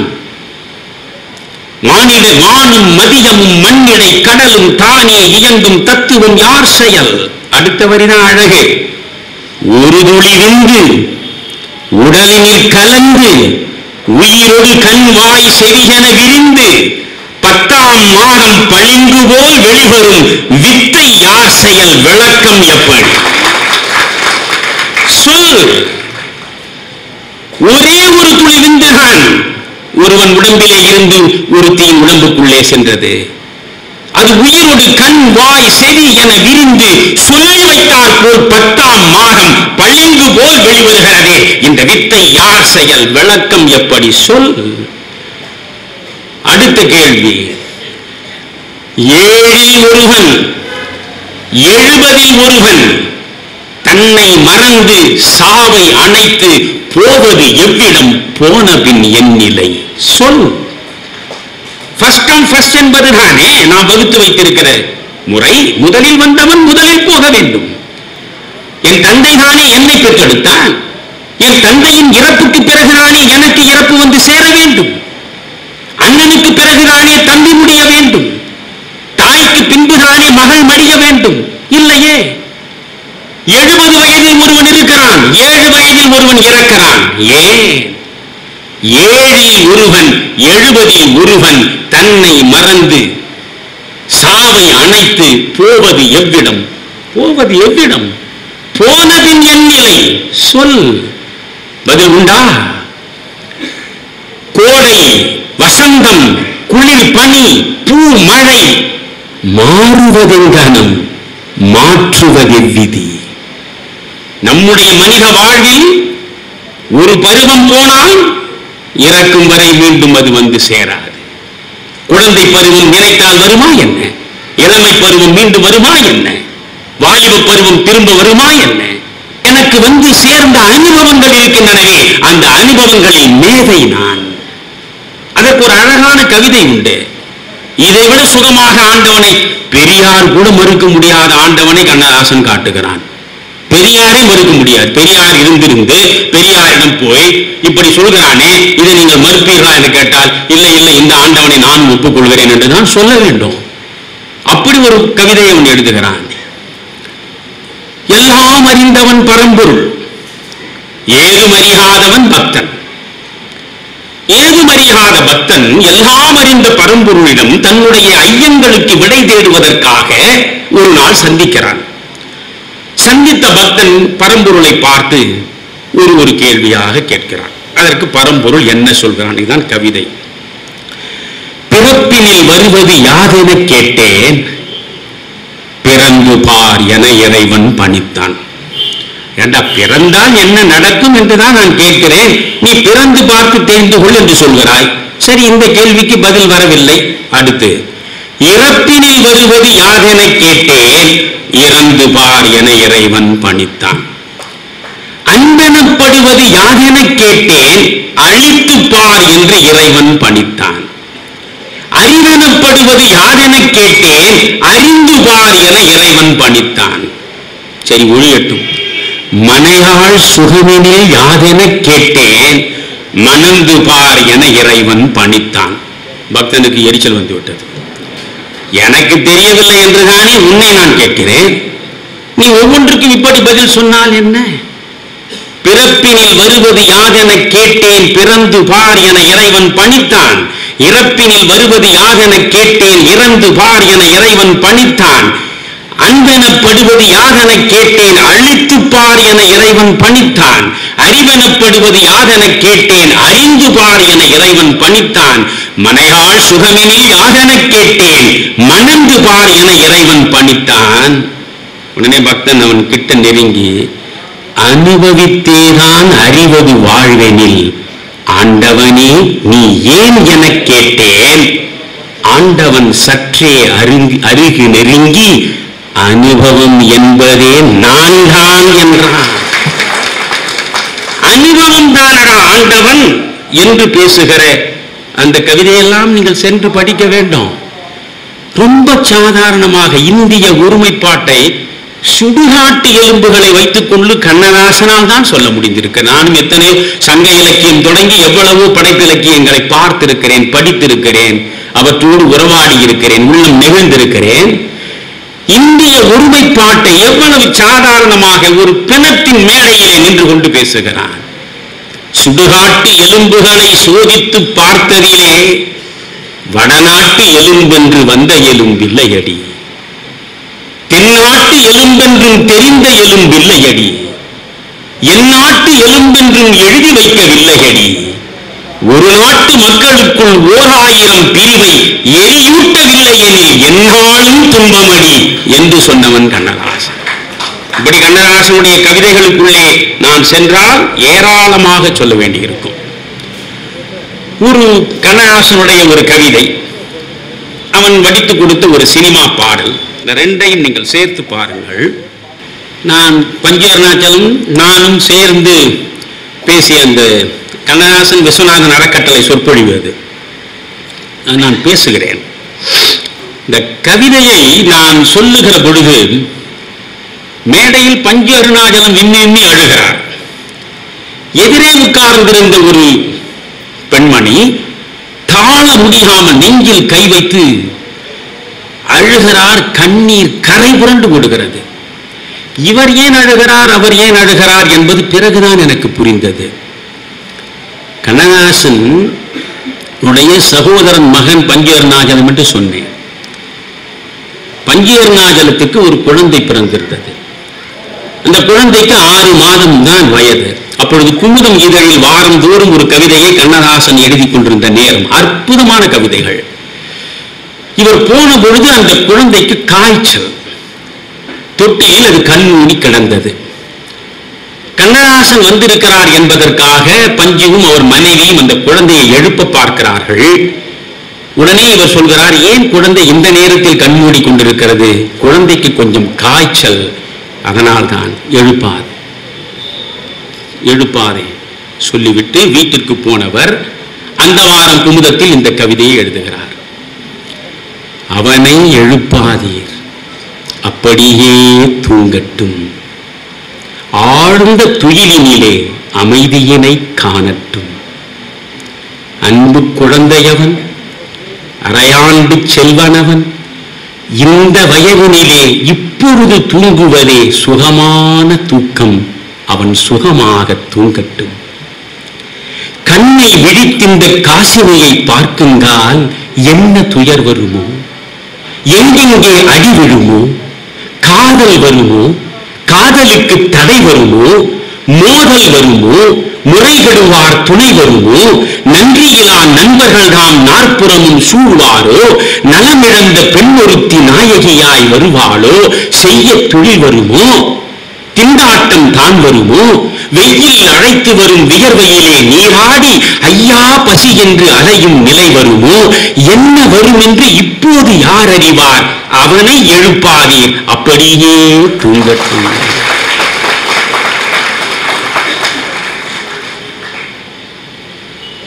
எப்படிப்பட்ட கவிதை தெரியுமா அது உங்களுக்கு? நாட்டு தலைவன் என நல்வாழ்வு பெற்றாலும், கேட்ட பொருள் அனைத்தும் கிடைத்தாலும், அவன் வீட்டு மாட்டுக்கும் கூட மரியாதை கிடைத்தாலும், பஞ்சனைகள் இருந்தாலும், பால் பழங்கள் உண்டாலும், சொத்துள்ள காரணத்தால் தூக்கம் பிடிக்காது, அவனை எழுப்பாதீர், அப்படியே தூங்கட்டும். பூ போல தூங்குகிறான், பூமியிலே உள்ளதெல்லாம் பார்க்காமல் தூங்குகிறான். பூ போல தூங்குகிறான், பூமியிலே உள்ளதெல்லாம் பார்க்காமல் தூங்குகிறான். பாவிகளை இன்று வரை சேராமல் தூங்குகிறான். தெய்வத்தின் காதினிலே ரகசியங்கள் பேசுகிறான், லாலீலா பாடுகிறான். வெள்ளை மலர் முகத்தை, வெள்ளி நிலா பெட்டகத்தை, பிள்ளை கனிகமுதை பேதையீர் எழுப்பாதீர். எந்த நெடுஞ்சாலையிலோ எந்த பூஞ்சோலையிலோ தம்பி நடந்த பின்பு தனிமை கிடைக்காது. நம்பிக்கை, ஏமாற்றம், நடுக்கம், பயம், கோபம், வெம்பி அழுதல், வியர்த்தல், விறுவிறுத்தல், கும்பி எரிதல், கொதித்தல், அம்மம்மா எவ்வளவோ நடக்கும். அத்தனையும் தாங்குதற்கு அடித்தளங்கள் வேண்டாமா? இப்போது தூங்கட்டும், இனிமேல் விழிப்பதற்கு, இப்போது தூங்கட்டும், இனிமேல் அழுவதற்கு என்று எழுதினார். அழகான கவிதை. கவிதைக்குள் செல்ல வேண்டாமா? வெறும் சினிமா பாட்டை மட்டும் கேட்டுக்கொண்டிருக்கலாமா? ஒரு வாரம் தான் ஆனது இந்த கவிதை. குமுதத்தில் வந்து ஒரு வாரம் தான் ஆனது. அந்த குழந்தை கண்மூடி விட்டது. காய்ச்சலில் அந்த குழந்தை கண்மூடி விட்டது. அந்த குழந்தையின் மீது கண்ணதாசனுக்கு தனிப்பட்ட பாசம் எல்லை மீறி இருந்த நேரம் அது. அந்த இழப்பை அவனால் தாங்க முடியவில்லை. உடனே ஒரு கவிதை எழுதினான். நான் குவைத்தில் கவிஞர்கள் சபையில் இதை பேசுகிற பொழுது பலர் விம்மி விம்மி அழுதார்கள். அது அப்படிப்பட்ட கவிதை அது. முத்துமணி பல்லக்கு, முளைத்தெழுந்த சிறு கீரை, தத்தும் கிளி, தேவதாறு உதிர்த்த இலை, கொத்து மலர் ஒன்றாய் கூடி சமைத்த முகம், 10 மாதம் கூட பாலன் வயதாகவில்லை, செத்து கிடக்கின்றான், சிரித்தபடி கிடக்கின்றான். மைகலையா கண்ணீது மணிபதித்த சிப்பி என சின்ன இமை மூடி செல்வன் உறங்குகிறான். பூமியை விட்டு போவதுதான் சுகம் என்றோ சாமி கொடுத்த மகன் தன்னை மறந்து தூங்குகிறான். அவனை எழுப்பாதீர், அப்படியே தூங்கட்டும் என்றே நான் எழுதியதன் ஈரம் புலரவில்லை. 7 நாள் ஆகும் முன்னே இனம் கன்று தூங்கிவிட்டான். அறம்பாடிவிட்டேனும் அறியேன். சிறு குருவி திறம்பாட மாற்றாமல் செத்த கதை பாடுகிறேன். பிள்ளை பருவத்தே பிணமாய் கிடப்பதெங்கள் இல்லத்தில் இல்லை, இதுவரையில் நிகழ்ந்ததில்லை. தாத்தா என்றே என்னை தழுவ பிறந்த மகன் பூத்தார் போல் பூத்து பொழுதே உதிர்ந்து விட்டான். 100 வயதானவர்கள் நோய் நொடி இல்லாதிருக்க பால்வழியும் பொன்னிதழை காலன் பறித்து விட்டான். கூற்றுவனுக்கென்ன குணக்கேடோ யான் அறியேன். மக்கள் தொகையும் வருங்கால சூழ்நிலையும் தக்க இடம் நமக்கு தாராதோ என்றஞ்சி சிக்கென்று கைச்சிறையில் சிரிக்கும் இளம் பூந்தோட்டம் பக்கென்று வானில் பறந்தோடி விட்டதம்மா. பிஞ்சு மகன் போனான், பெரியவர்கள் வாழுகிறோம். மிஞ்சுவது யாதோ, விளைவதுதான் எவ்விதியோ. சஞ்சலமே அந்த தனி கருணை கண்ணனிடம் நாமும் பரப்பவர்தான் நாளையோ மறுதினமோ. என்ன பாட்டு! இது போன்ற கவிதைகளை எல்லாம் நீங்கள் படிக்கணும். நான் கல்லூரியில் படித்த பொழுது பெண்மணியத்தையும் மதுக்கோப்பையையும் அப்படியே சொல்லுவேன். ஆனால் இப்பொழுது என்னுடைய வயதுக்கும் என்னுடைய வாழ்வுக்கும் அந்த கவிதையை சொல்வது எனக்கு தகாது. அப்படிப்பட்ட கவிதை அது. வண்ண கலையழகு, மாளாத சிலையழகு, கண்ணில் கவியழகு, கற்பனைக்கு பேரழகு, பின்னல் சடையழகு, பேதலிக்கும் மார்பழகு, சின்ன நடையழகு, சிங்கார கையழகு, எண்ண தொலைகாத இடையழகு, தேவனவன் பெண்ணை படைத்ததற்கு பின்னழகே மண்ணழகு. கைத்தடியும் பாடி எல்லாம் சதையெலும்பு கைப்பிடியில் சீற்று. பாடல் சொன்னா ரொம்ப தப்பா போயிடும். தமிழ் மொழியை நீங்க தப்பா புரிஞ்சுப்பீங்க. அப்படி பாடுவான். ஆனால் என்ன அழகு தெரியுங்களா? நிர்வாண மேனிகான் இறைவன் கொடுத்ததே நிர்வாணம் இறுதியாகும். பிறக்கும் போது ஆடை இல்லை, இறக்கும் போதும் ஆடை இல்லை. நிர்வாண மேனிகான் இறைவன் கொடுத்ததே நிர்வாணம் இறுதியாகும். நில்லாத பருவமே நிமலன் கொடுத்ததே நில்லாமை உறுதியாகும். சர்வாங்க மெங்கனும் சாற்றை படைத்தவன் தத்துவம் இன்பமாகும். சரியாய் ரசிக்காத மூடர்கள் வாழ்வினும் சாவதே பெருமையாகும். ரசி. சர்வாங்க மெங்கனும் சாற்றை படைத்தவன் எதற்காக? ரசிக்க படைத்திருக்கிறான். அது இல்லை என்றால் செத்து தொலை. பெண்ணின்பம் குறித்தே பெரிதாக பேசுகிறாயே என்று கண்ணதாசனுக்கு எதிராக சொன்ன பொழுது, கண்ணதாசனை விட சுகமாக அதற்கு எவனாலும் பதில் சொல்ல முடியாது. பெண்களை விட்டென்ன பேரின்பம், வழிகாட்டும் கண்களை விட்டென்ன கடவுள் நெறி, 9 வாய் புண்களை விட்டென்ன புது பார்வை, அனுபவிக்கும் எண்களை விட்டென்ன இசை தருவம். போடா போ, காமுகனும் ஆண்டான், கடவுள் நெறி பேசும் மாமுனியும் ஆண்டான், மற்றதிலே யார் பெரியார்? பெண்ணின்பத்தை முற்றாக மறுதளித்து விட்டு பேரின்ப ஞான வெளியில் சிறகடித்து பறப்பதனாலேயே 300 ஆண்டுகள் வாழ முடியுமா என்ன? முடியாதே. காமுகனும் ஆண்டான், கடவுள் நெறி பேசும் மாமுனியும் ஆண்டான், மற்றதிலே யார் பெரியார்? நாம் உடலை பார்ப்போம், நமது உடலை பெண் பார்ப்பாள். சாமி நமது சுக சரித்திரத்தை பார்க்கட்டும். கடவுளுக்கு இப்படி ஒரு வேலை கொடுத்த கவிஞன் உலகத்திலேயே கண்ணதாசனாகத்தான். இப்படி ஏராளமான இன்பம் சார்ந்த கவிதைகள், துன்ப அனுபவங்களை எடுத்து வைக்கக்கூடிய கவிதைகள், ஏராளமான கவிதைகள். அதற்குள்ளே போனால் இப்பொழுதே மணி 8 ஆயிடுச்சு. கண்ணதாசன் இங்க நிறுத்திடுவோமா? கண்ணதாசனுக்குள்ள இப்ப நீங்க பார்த்தீங்கன்னா 6 தொகுதி கண்ணதாசனுடைய சினிமா பாடல்கள் மட்டும் வந்திருக்கு. ஒரு தொகுதியில் 500 பாடல்கள் என்று 3000 பாடல்கள் அதில் இருக்கின்றன. இந்த பொன்கோவிந்தராஜிடம் நான் எப்பொழுது வருகிறேன் என்று சொன்னேனோ அப்பொழுது 3000 பாடல்களையும் படித்தேன். 3000 பாடல்களையும் படித்து பாருங்க, எவன் செய்யுமா இந்த வேலையெல்லாம்? இந்த 3000 பாடல்களில் மிக ஆகச்சிறந்த பாடல்கள் எவையெல்லாம் என் மனதை பாதித்திருக்கின்றனவோ அவற்றை மட்டும் தனியாக பிரித்தெடுத்தேன். அந்த பாடல்கள் 500 பாடல்களாக இருந்தது. சரி, 500 பாடல்களை எப்படி பேச முடியும்? என்ன பேசணும், பேசிக்கொண்டிருப்பேன். 500 பாடல்களை எப்படி பேசுவது? இன்னும் அதை வடிகட்டி பார்ப்போம். வடிகட்டி எடுத்தேன். அவனுடைய தாலாட்டு பாடல்கள், அவனுடைய காதல் பாடல்கள், காதல் தோல்வியில் வந்து விழுந்த திரைப்பட பாடல்கள், காதலும் காமமும். எவையா சொல்லியிருக்கான்? ஒரு சினிமா பாட்டுல ஒரு வரி, ஒரே வரி,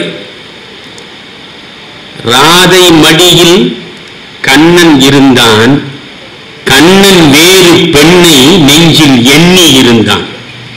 யார் மடியில படுத்திருக்கான்? ராதை மடியில. ராதை மடியில் கண்ணன் இருந்தான், கண்ணன் வேறு பெண்ணை நெஞ்சில் எண்ணி இருந்தான். சீதை மடியில் ராமன் இருந்தான், ராமன் வேறு பெண்ணை நெஞ்சில் காண மறந்தான். கண்ணன் என்பது மோக வடிவம், ராமன் என்பது காதல் வடிவம். காதலுக்கும் மோகத்துக்கும் ஒரு சினிமா பாடலில் எல்லாம் போய் பார்த்து தயவு செய்து போய் கேளுங்க. அழகான பாடல் அது. பூவும் பொட்டும் படம் என்று நினைக்கிறேன். இவனுக்கு இதெல்லாம் விட்டா வேற வேலையே இல்லையோன்னு நீங்க நினைக்கலாம். மனிதனுக்கு ரசனை இருக்கணையா? ரசனையே இல்லைன்னா செத்து போயிடலாம். உண்டதே உண்டும், உடுத்ததே உடுத்தும், கண்டதே கண்டும், கேட்டதே கேட்டும், கழிந்தன கடவுள் நாளெல்லாம் உங்களுக்காக தான் பட்டினத்தார் கவலைப்படுறாரு.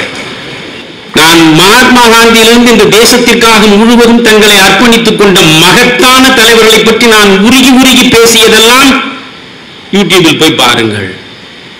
அந்த தமிழக மனிதன் தான் இவற்றையும் ரசிக்கிறான். புரிகிறதா உங்களுக்கு? வாழ்வு என்பதே ஒரு பக்கம் அறிவுறுத்தலாகவும் இன்னொரு பக்கம் இன்புறுத்தலாகவும் இருந்தால்தான் நீங்கள் வாழ்வதற்கே தகுதியானவர்கள் என்பது புரிகிறதா? இந்த கண்ணதாசனுடைய கவிதைகளுக்குள்ளே போனால் அவ்வளவுதான். இந்த இடக்கர் அடக்கலாக எத்தனையோ கவிதைகள், அதெல்லாம் இப்ப உள்ள போகல, இன்னொரு முறை கூட்டம் போடுவோம், அதுக்கப்புறமா இதெல்லாம் பேசுவோம். கண்ணதாசனை இங்க வச்சு நிறுத்திடுவோம். ஆனா கண்ணதாசன்ல ஒண்ணுமே போகல. நான் மேலிருந்த வாரியாக போனேன், மனசுக்கும் கஷ்டமா இருக்கு எனக்கு. இந்த அனுபவத்தில் கனிந்த ஞானம்னு சொல்லிட்டு ஒரு 18 பாடல்களை எழுதியிருக்கேன். என் மனைவி மிகப்பெரிய ரசிகை. என் மனைவியும் நானும் தான் இரவு 9 மணிக்கு மேல உட்கார்ந்து பழைய பாடல்களை கேட்போம். ஒவ்வொரு பழைய பாடல்ல நான் காணாத நுணுக்கத்தை அவள் எனக்கு பாவ மன்னிப்பில் பாலும் பழம் பாட்டில் காட்டினாள். நான் அது பிறகு சிவாஜி கணேசனுக்கு வரும்போது சொல்றேன். அப்படி இந்த நான் சொன்னேன் அவளிடம், இந்த 18 பாடல்கள் அனுபவத்தில் கனிந்த ஞானம் என்று பட்டியல் போட்டிருக்கிறேன். இந்த 18 பாடல்களை மட்டும் தான் பேச போறேன், வேற எதையும் பேச போறதில்லை. நீங்க இப்படிதான் சொல்லுவீங்க, ஆனா இந்த 18 பாடலை பேசுவதற்கே உங்களுக்கு எப்படி 3 மணி நேரம் ஆகுமே. இப்ப நான் பாடல் எல்லாம் உங்களுக்கு பேரை மட்டும் சொல்றேன், போய் பாருங்க. இதெல்லாம் தான் பாட்டு, இதுக்கு பேரு தான் பாட்டு.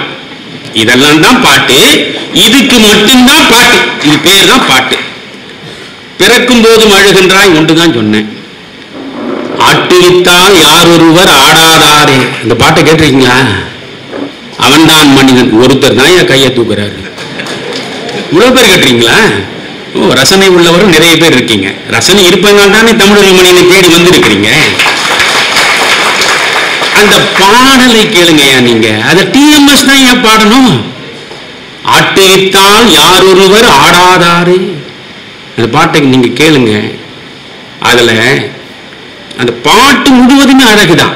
ஆட்டுவித்தால் யார் ஒருவர் ஆடாதாரே, ஆசை என்னும் தொட்டிலே ஆடாதாரே. நம்ம எத்தனை பேர் எந்த தொட்டில் ஆடி இருக்கோம்?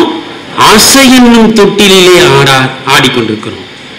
நீ நடத்தும் நாடகத்தில் நானும் உண்டு, என் அனுபவத்தின் சோகத்தின் நிழலும் உண்டு. என் சோகத்தில் அனுபவத்தின் நிழலும் உண்டு. நீ நடத்தும் நாடகத்தில் நானும் உண்டு, என் சோகத்தின் அனுபவத்தின் நிழலும் உண்டு. அந்த அனுபவத்திலே சோகத்தின் நிழல் இருக்கிறது.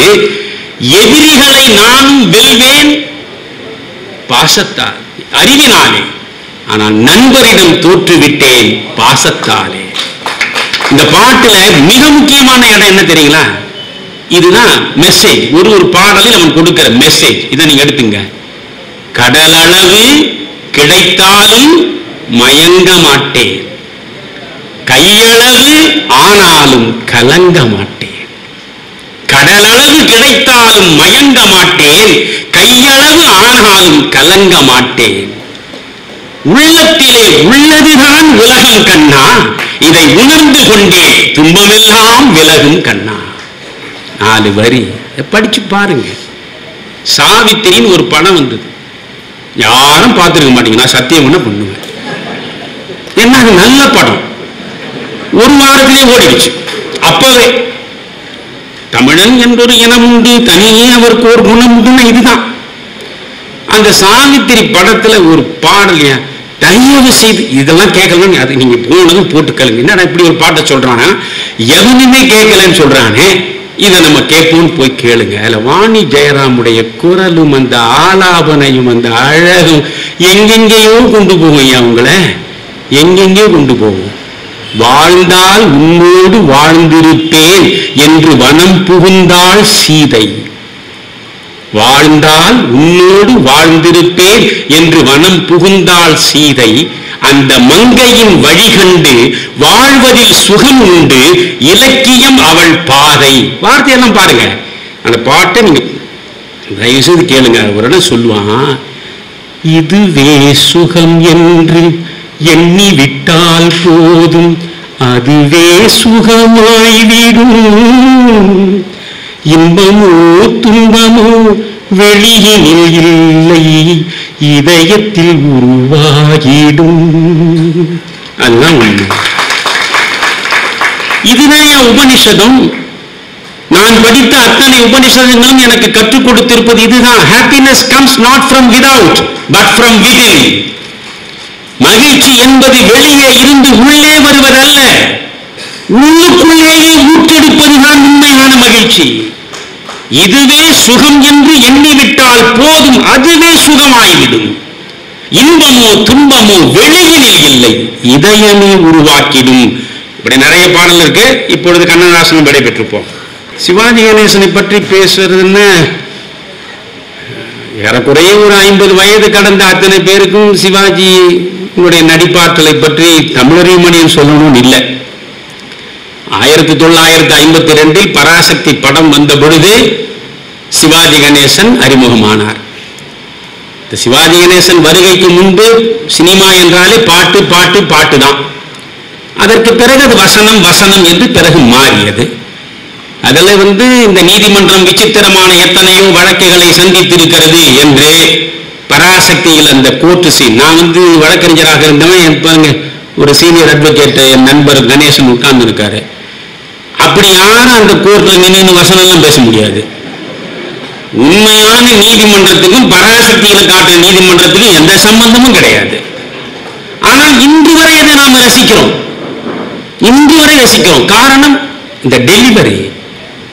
வசனத்தை எப்படி உச்சரிப்பது தெரியாமலேயே தமிழ் பணி ஆற்றிய மகத்தான கலைஞன் சிவாஜி கணேசன் என்பது 2 கருத்தே இருக்க முடியாது. தமிழை எப்படி உச்சரிப்பது? அவன் என்ன பண்டிதனா, பல்கலைக்கழக பேராசிரியரா பாடம் நடத்துவதற்கு? ஒன்றுமில்லை. பராசக்தி வசனத்தை போட்டு பாருங்க. ராஜாராணி படம் வந்தது. ராஜாராணி படத்தில் 2 நாடகம் இருக்கும். ஒன்று சேரன் செங்குட்டுவன் நாடகம், இன்னொன்று சாக்ரட்டிஸ் நாடகம். இந்த 2 நாடகத்தில் ஒன்று அரசனாக இருப்பான், இன்னொன்று சாக்ரட்டிஸாக வயது முதிர்ந்த கோலத்தில். 2 வெவ்வேறு எல்லைகள். ஆனால் இந்த நடிப்பின் பரிணாமத்தை நீங்கள் பார்க்க வேண்டாம். சேரன் செங்குட்டுவன் குறிப்பாக நீங்கள் பார்க்க வேண்டாம். நான் என் மனைவியிடமே அதை காட்டியிருக்கேன். இந்த பார், உற்றுப்பார். 4 நிமிடம் சேரன் செங்குட்டுவன் பேசுவதாக, தன் மனைவியிடம் பேசுவதாக வசனம் கலைஞர் கருணாநிதியின் அற்புதமான தமிழில் வெளிப்பட்டிருக்கிற அழகான வசனம் அது. இந்த 4 நிமிடம் சிவாஜி பேசிக்கொண்டே வருவார். அவரோடு சேர்ந்து கேமரா அப்படியே பின்தொடரும். ஒரு இடத்துல கூட எடிட்டிங் கிடையாது. ஒரு காட்சியை எடுக்கிற பொழுது எடுப்பான், பிறகு வெட்டுவான், பிறகு இன்னொரு வாட்டி நடிக்க சொல்லுவான், வெட்டுவான், இன்னொரு வாட்டி நடிக்க சொல்லுவான், வெட்டுவான், எல்லாத்தையும் ஒன்னா சேர்த்து ஒட்டுவான். அதுக்கு பேர் தான் சினிமா.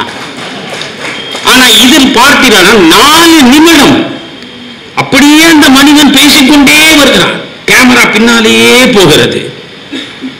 பேசி முடித்த பிறகு என்ன சரியா என்று சிவாஜி கணேசன் கேட்கிறார். பீம்சிங் உடனே சொல்கிறார். பீம்சிங்கும் கருணாநிதியும் சேர்ந்து, இதில் ஒரு சின்ன தவறு நடந்து விட்டது. என்ன நடந்தது? இல்லை, நீங்கள் அழகாக நடித்தீர்கள், அற்புதமாக பேசினீர்கள், இந்த நினைவாற்றல் யாருக்கும் வராது. ஆனால் எங்கோ ஒரு இடத்தில் தச்சர் எதையோ செய்து கொண்டிருக்கிற சத்தம் இடையில் கேட்கிறது. அந்த பின்னாலே வந்து கேட்கிற பொழுது இந்த காட்சியை அது பாதிக்கும். சரி, என்ன செய்யலாம்? இப்பொழுது இந்த சத்தம் நின்று விட்டது, உங்களால் மீண்டும் ஒரு முறை பேச முடியுமா? பேசலாம். ஆனால் இந்த சிங்காவது என்று தமிழில் சொல்லுங்க. டப்பிங் செய்யும் பொழுது அந்த உதட்டினுடைய அசைவுக்கும் அந்த பேச்சுக்கும் அவ்வளவு பொருத்தமாக இருக்க வேண்டும். அப்படி சிங்க் ஆகிறார் போல் பேசுவது சிரமமாக இருக்குமே, அதெல்லாம் நீங்க கவலைப்படாதீங்க, நான் பேசுறேன். மறுபடியும் அப்படி பேசியதுதான் இந்த 4 நிமிடம் ராஜாராணியில் இருப்பதே. போய் தயவு செய்து பாருங்க. ஒரு சேரன் செங்குட்டுவன் நாடகத்தில் வசனம், ஒரு சாக்ரட்டிஸாக வந்து நிற்பது ராஜாராணியில் வசனம். அதே மாதிரி நீங்க அன்னை நாணை படத்தில் பார்த்தீங்கன்னா சாம்ராட் அசோகனாக அது முரசை மாறன் எழுதிய வசனம். இதையெல்லாம் நீங்கள் பார்க்கணும். நீங்க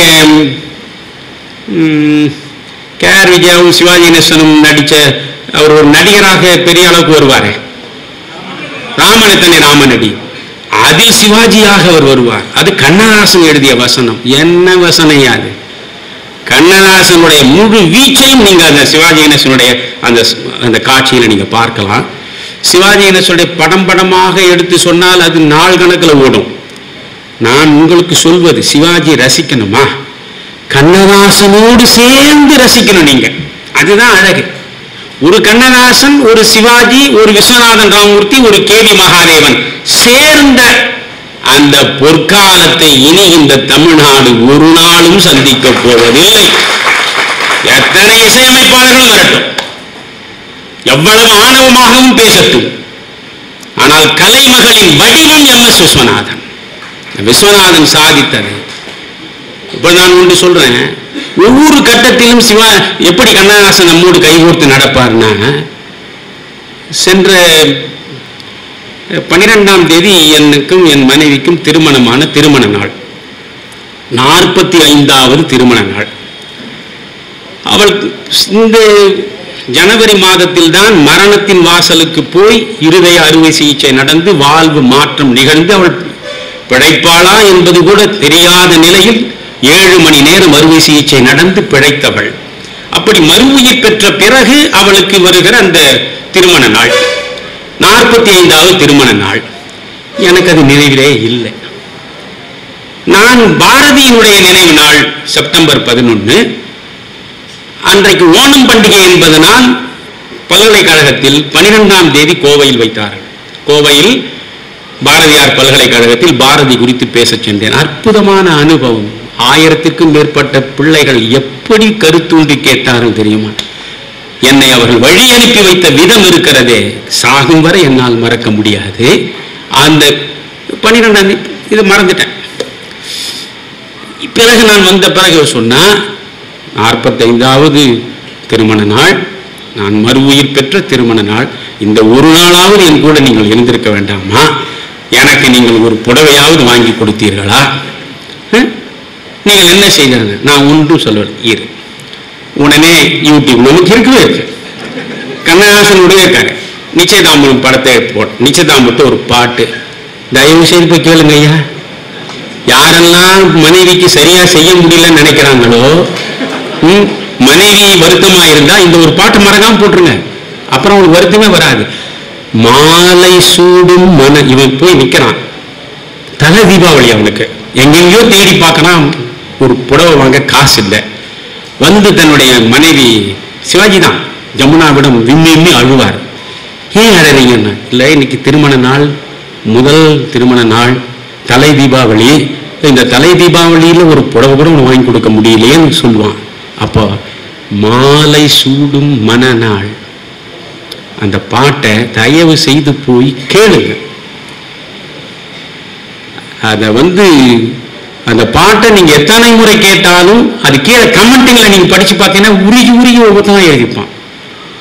அந்த பாடல் முழுவதையும் சொல்ல இப்ப நேரம் எனக்கு நிறைய இல்லை, அந்த பாட்டை போட்டு சமாளிச்சுட்டேன். காதல் கார்த்திகை திருநாள், மனம் கலந்தால் மார்கழி திருநாள், சேர்வது பங்குனி திருநாள், நாம் சிரிக்கும் நாளே திருநாள். அதனால நமக்கு எல்லா நாளும் திருநாள் தான் அப்படின்னு சொன்னேன். இது மாதிரி நிறைய பாட்டு போலாம், அதை விடுங்க. என்ன கலைஞன் அப்படி ஒரு நடிகன் இந்த மண்ணில் மறுபடியும் பிறப்பானான்னு பிறக்கவே மாட்டான். கணவனுக்கும் மனைவிக்கும் இடையில் எங்காவது பிரச்சனை இருந்தா, உங்களுக்குள் வாழ்க்கையில் சலிப்பு இருந்தா, ஒருவர் மீது ஒருவர் அன்பு குறைந்தா, நான் சொல்ற இந்த 3 பாட்டு மட்டும் போடுங்கய்யா. இந்த 3 பாட்டை போடுங்க. இந்த 3 பாடல்களில் இந்த கண்ணதாசன் என்ன செய்திருக்கிறான், அந்த சிவாஜி என்ன பண்ணியிருக்காருன்னு பாருங்க. ஒண்ணு பாரதியார் பாட்டு உங்களுக்கு தெரியும், வியட்நாம் வீடுல, உன் கண்ணில் நீர் வழிந்தால் என் நெஞ்சில் உதிரம் கொட்டுதடி, எத்தனை முறை கேட்டாலும் நான் அழுவேன், விம்மி விம்மி அழுவேன். நான் மனைவியின் மீது உண்மையான பாசம் உள்ள ஒருவனால் அந்த பாட்டை கேட்டு அழாமல் இருக்கவே முடியாது என்பது சத்தியம். இல்லைன்னா நீங்க கல்லுதான், மனுஷன் இல்லை.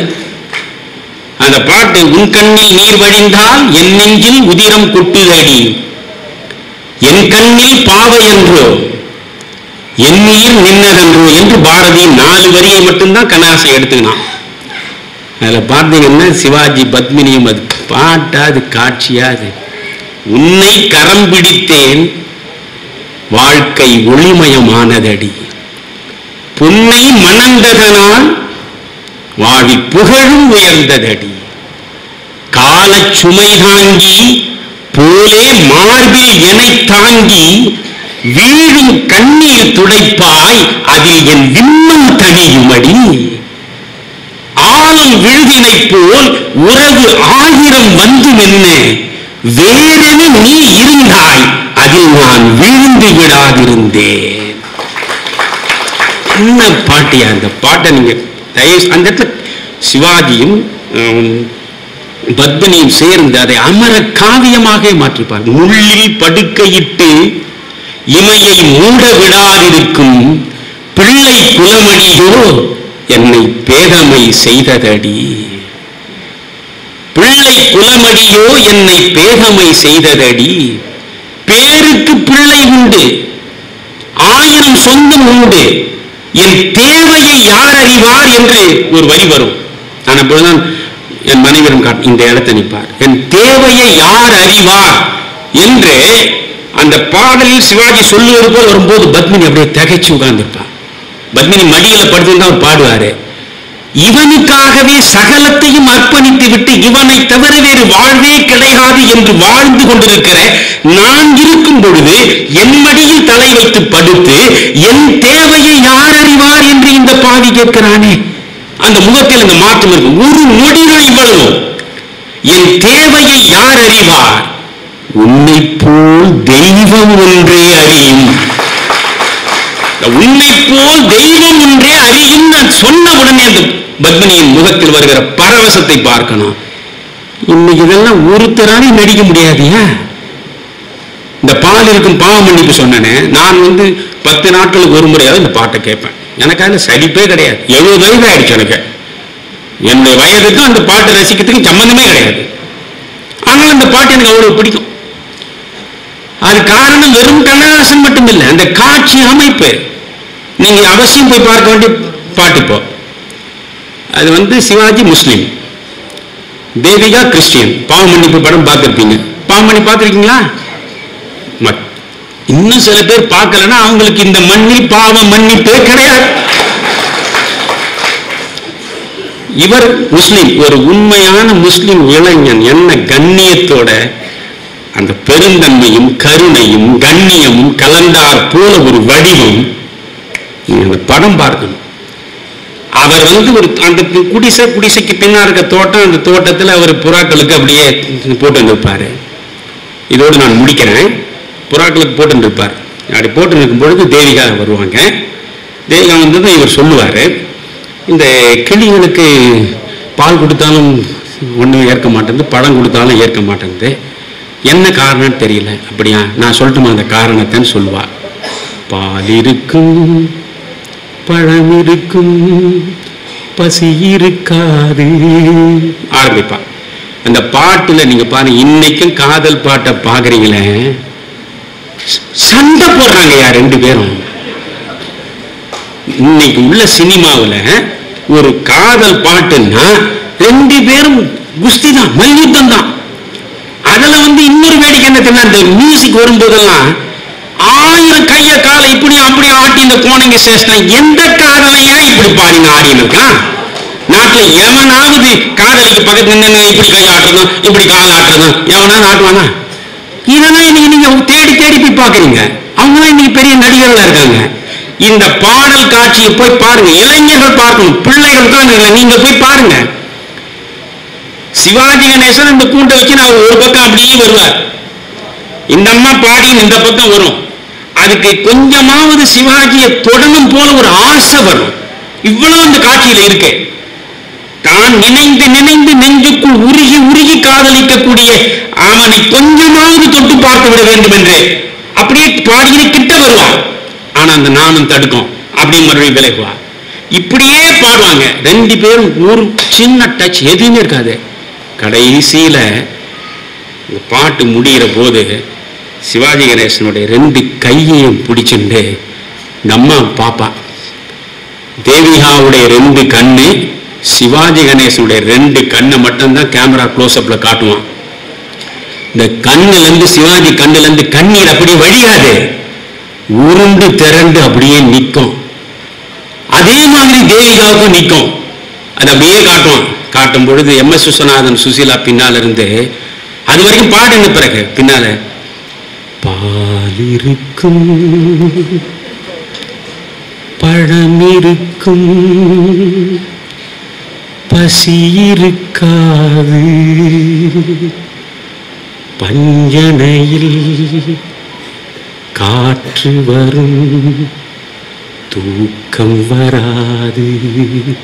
அப்படி முடிச்சதும் அப்படியே அந்த கை அவன் முகத்தை அந்த கையில வச்சு விம்மி அழற அந்த காட்சியை பார்த்தீங்கன்னா அதுக்கு பேரு தான் உள்ளத்தில் ஊடுருவி நிற்கக்கூடிய உண்மையான காதல். அந்த காதலை நீங்க அனுபவிக்கணும்னா அந்த பாட்டை கேளுங்க. இது மாதிரி நிறைய பாட்டு இருக்கு. நீங்க மிருதங்க சக்கரவர்த்தி ஒரு படம் பாருங்க. நீங்க சிவாஜி கணேசனுடைய பெருமையை சொல்லணும்னா இந்த ஒண்ணுதான்.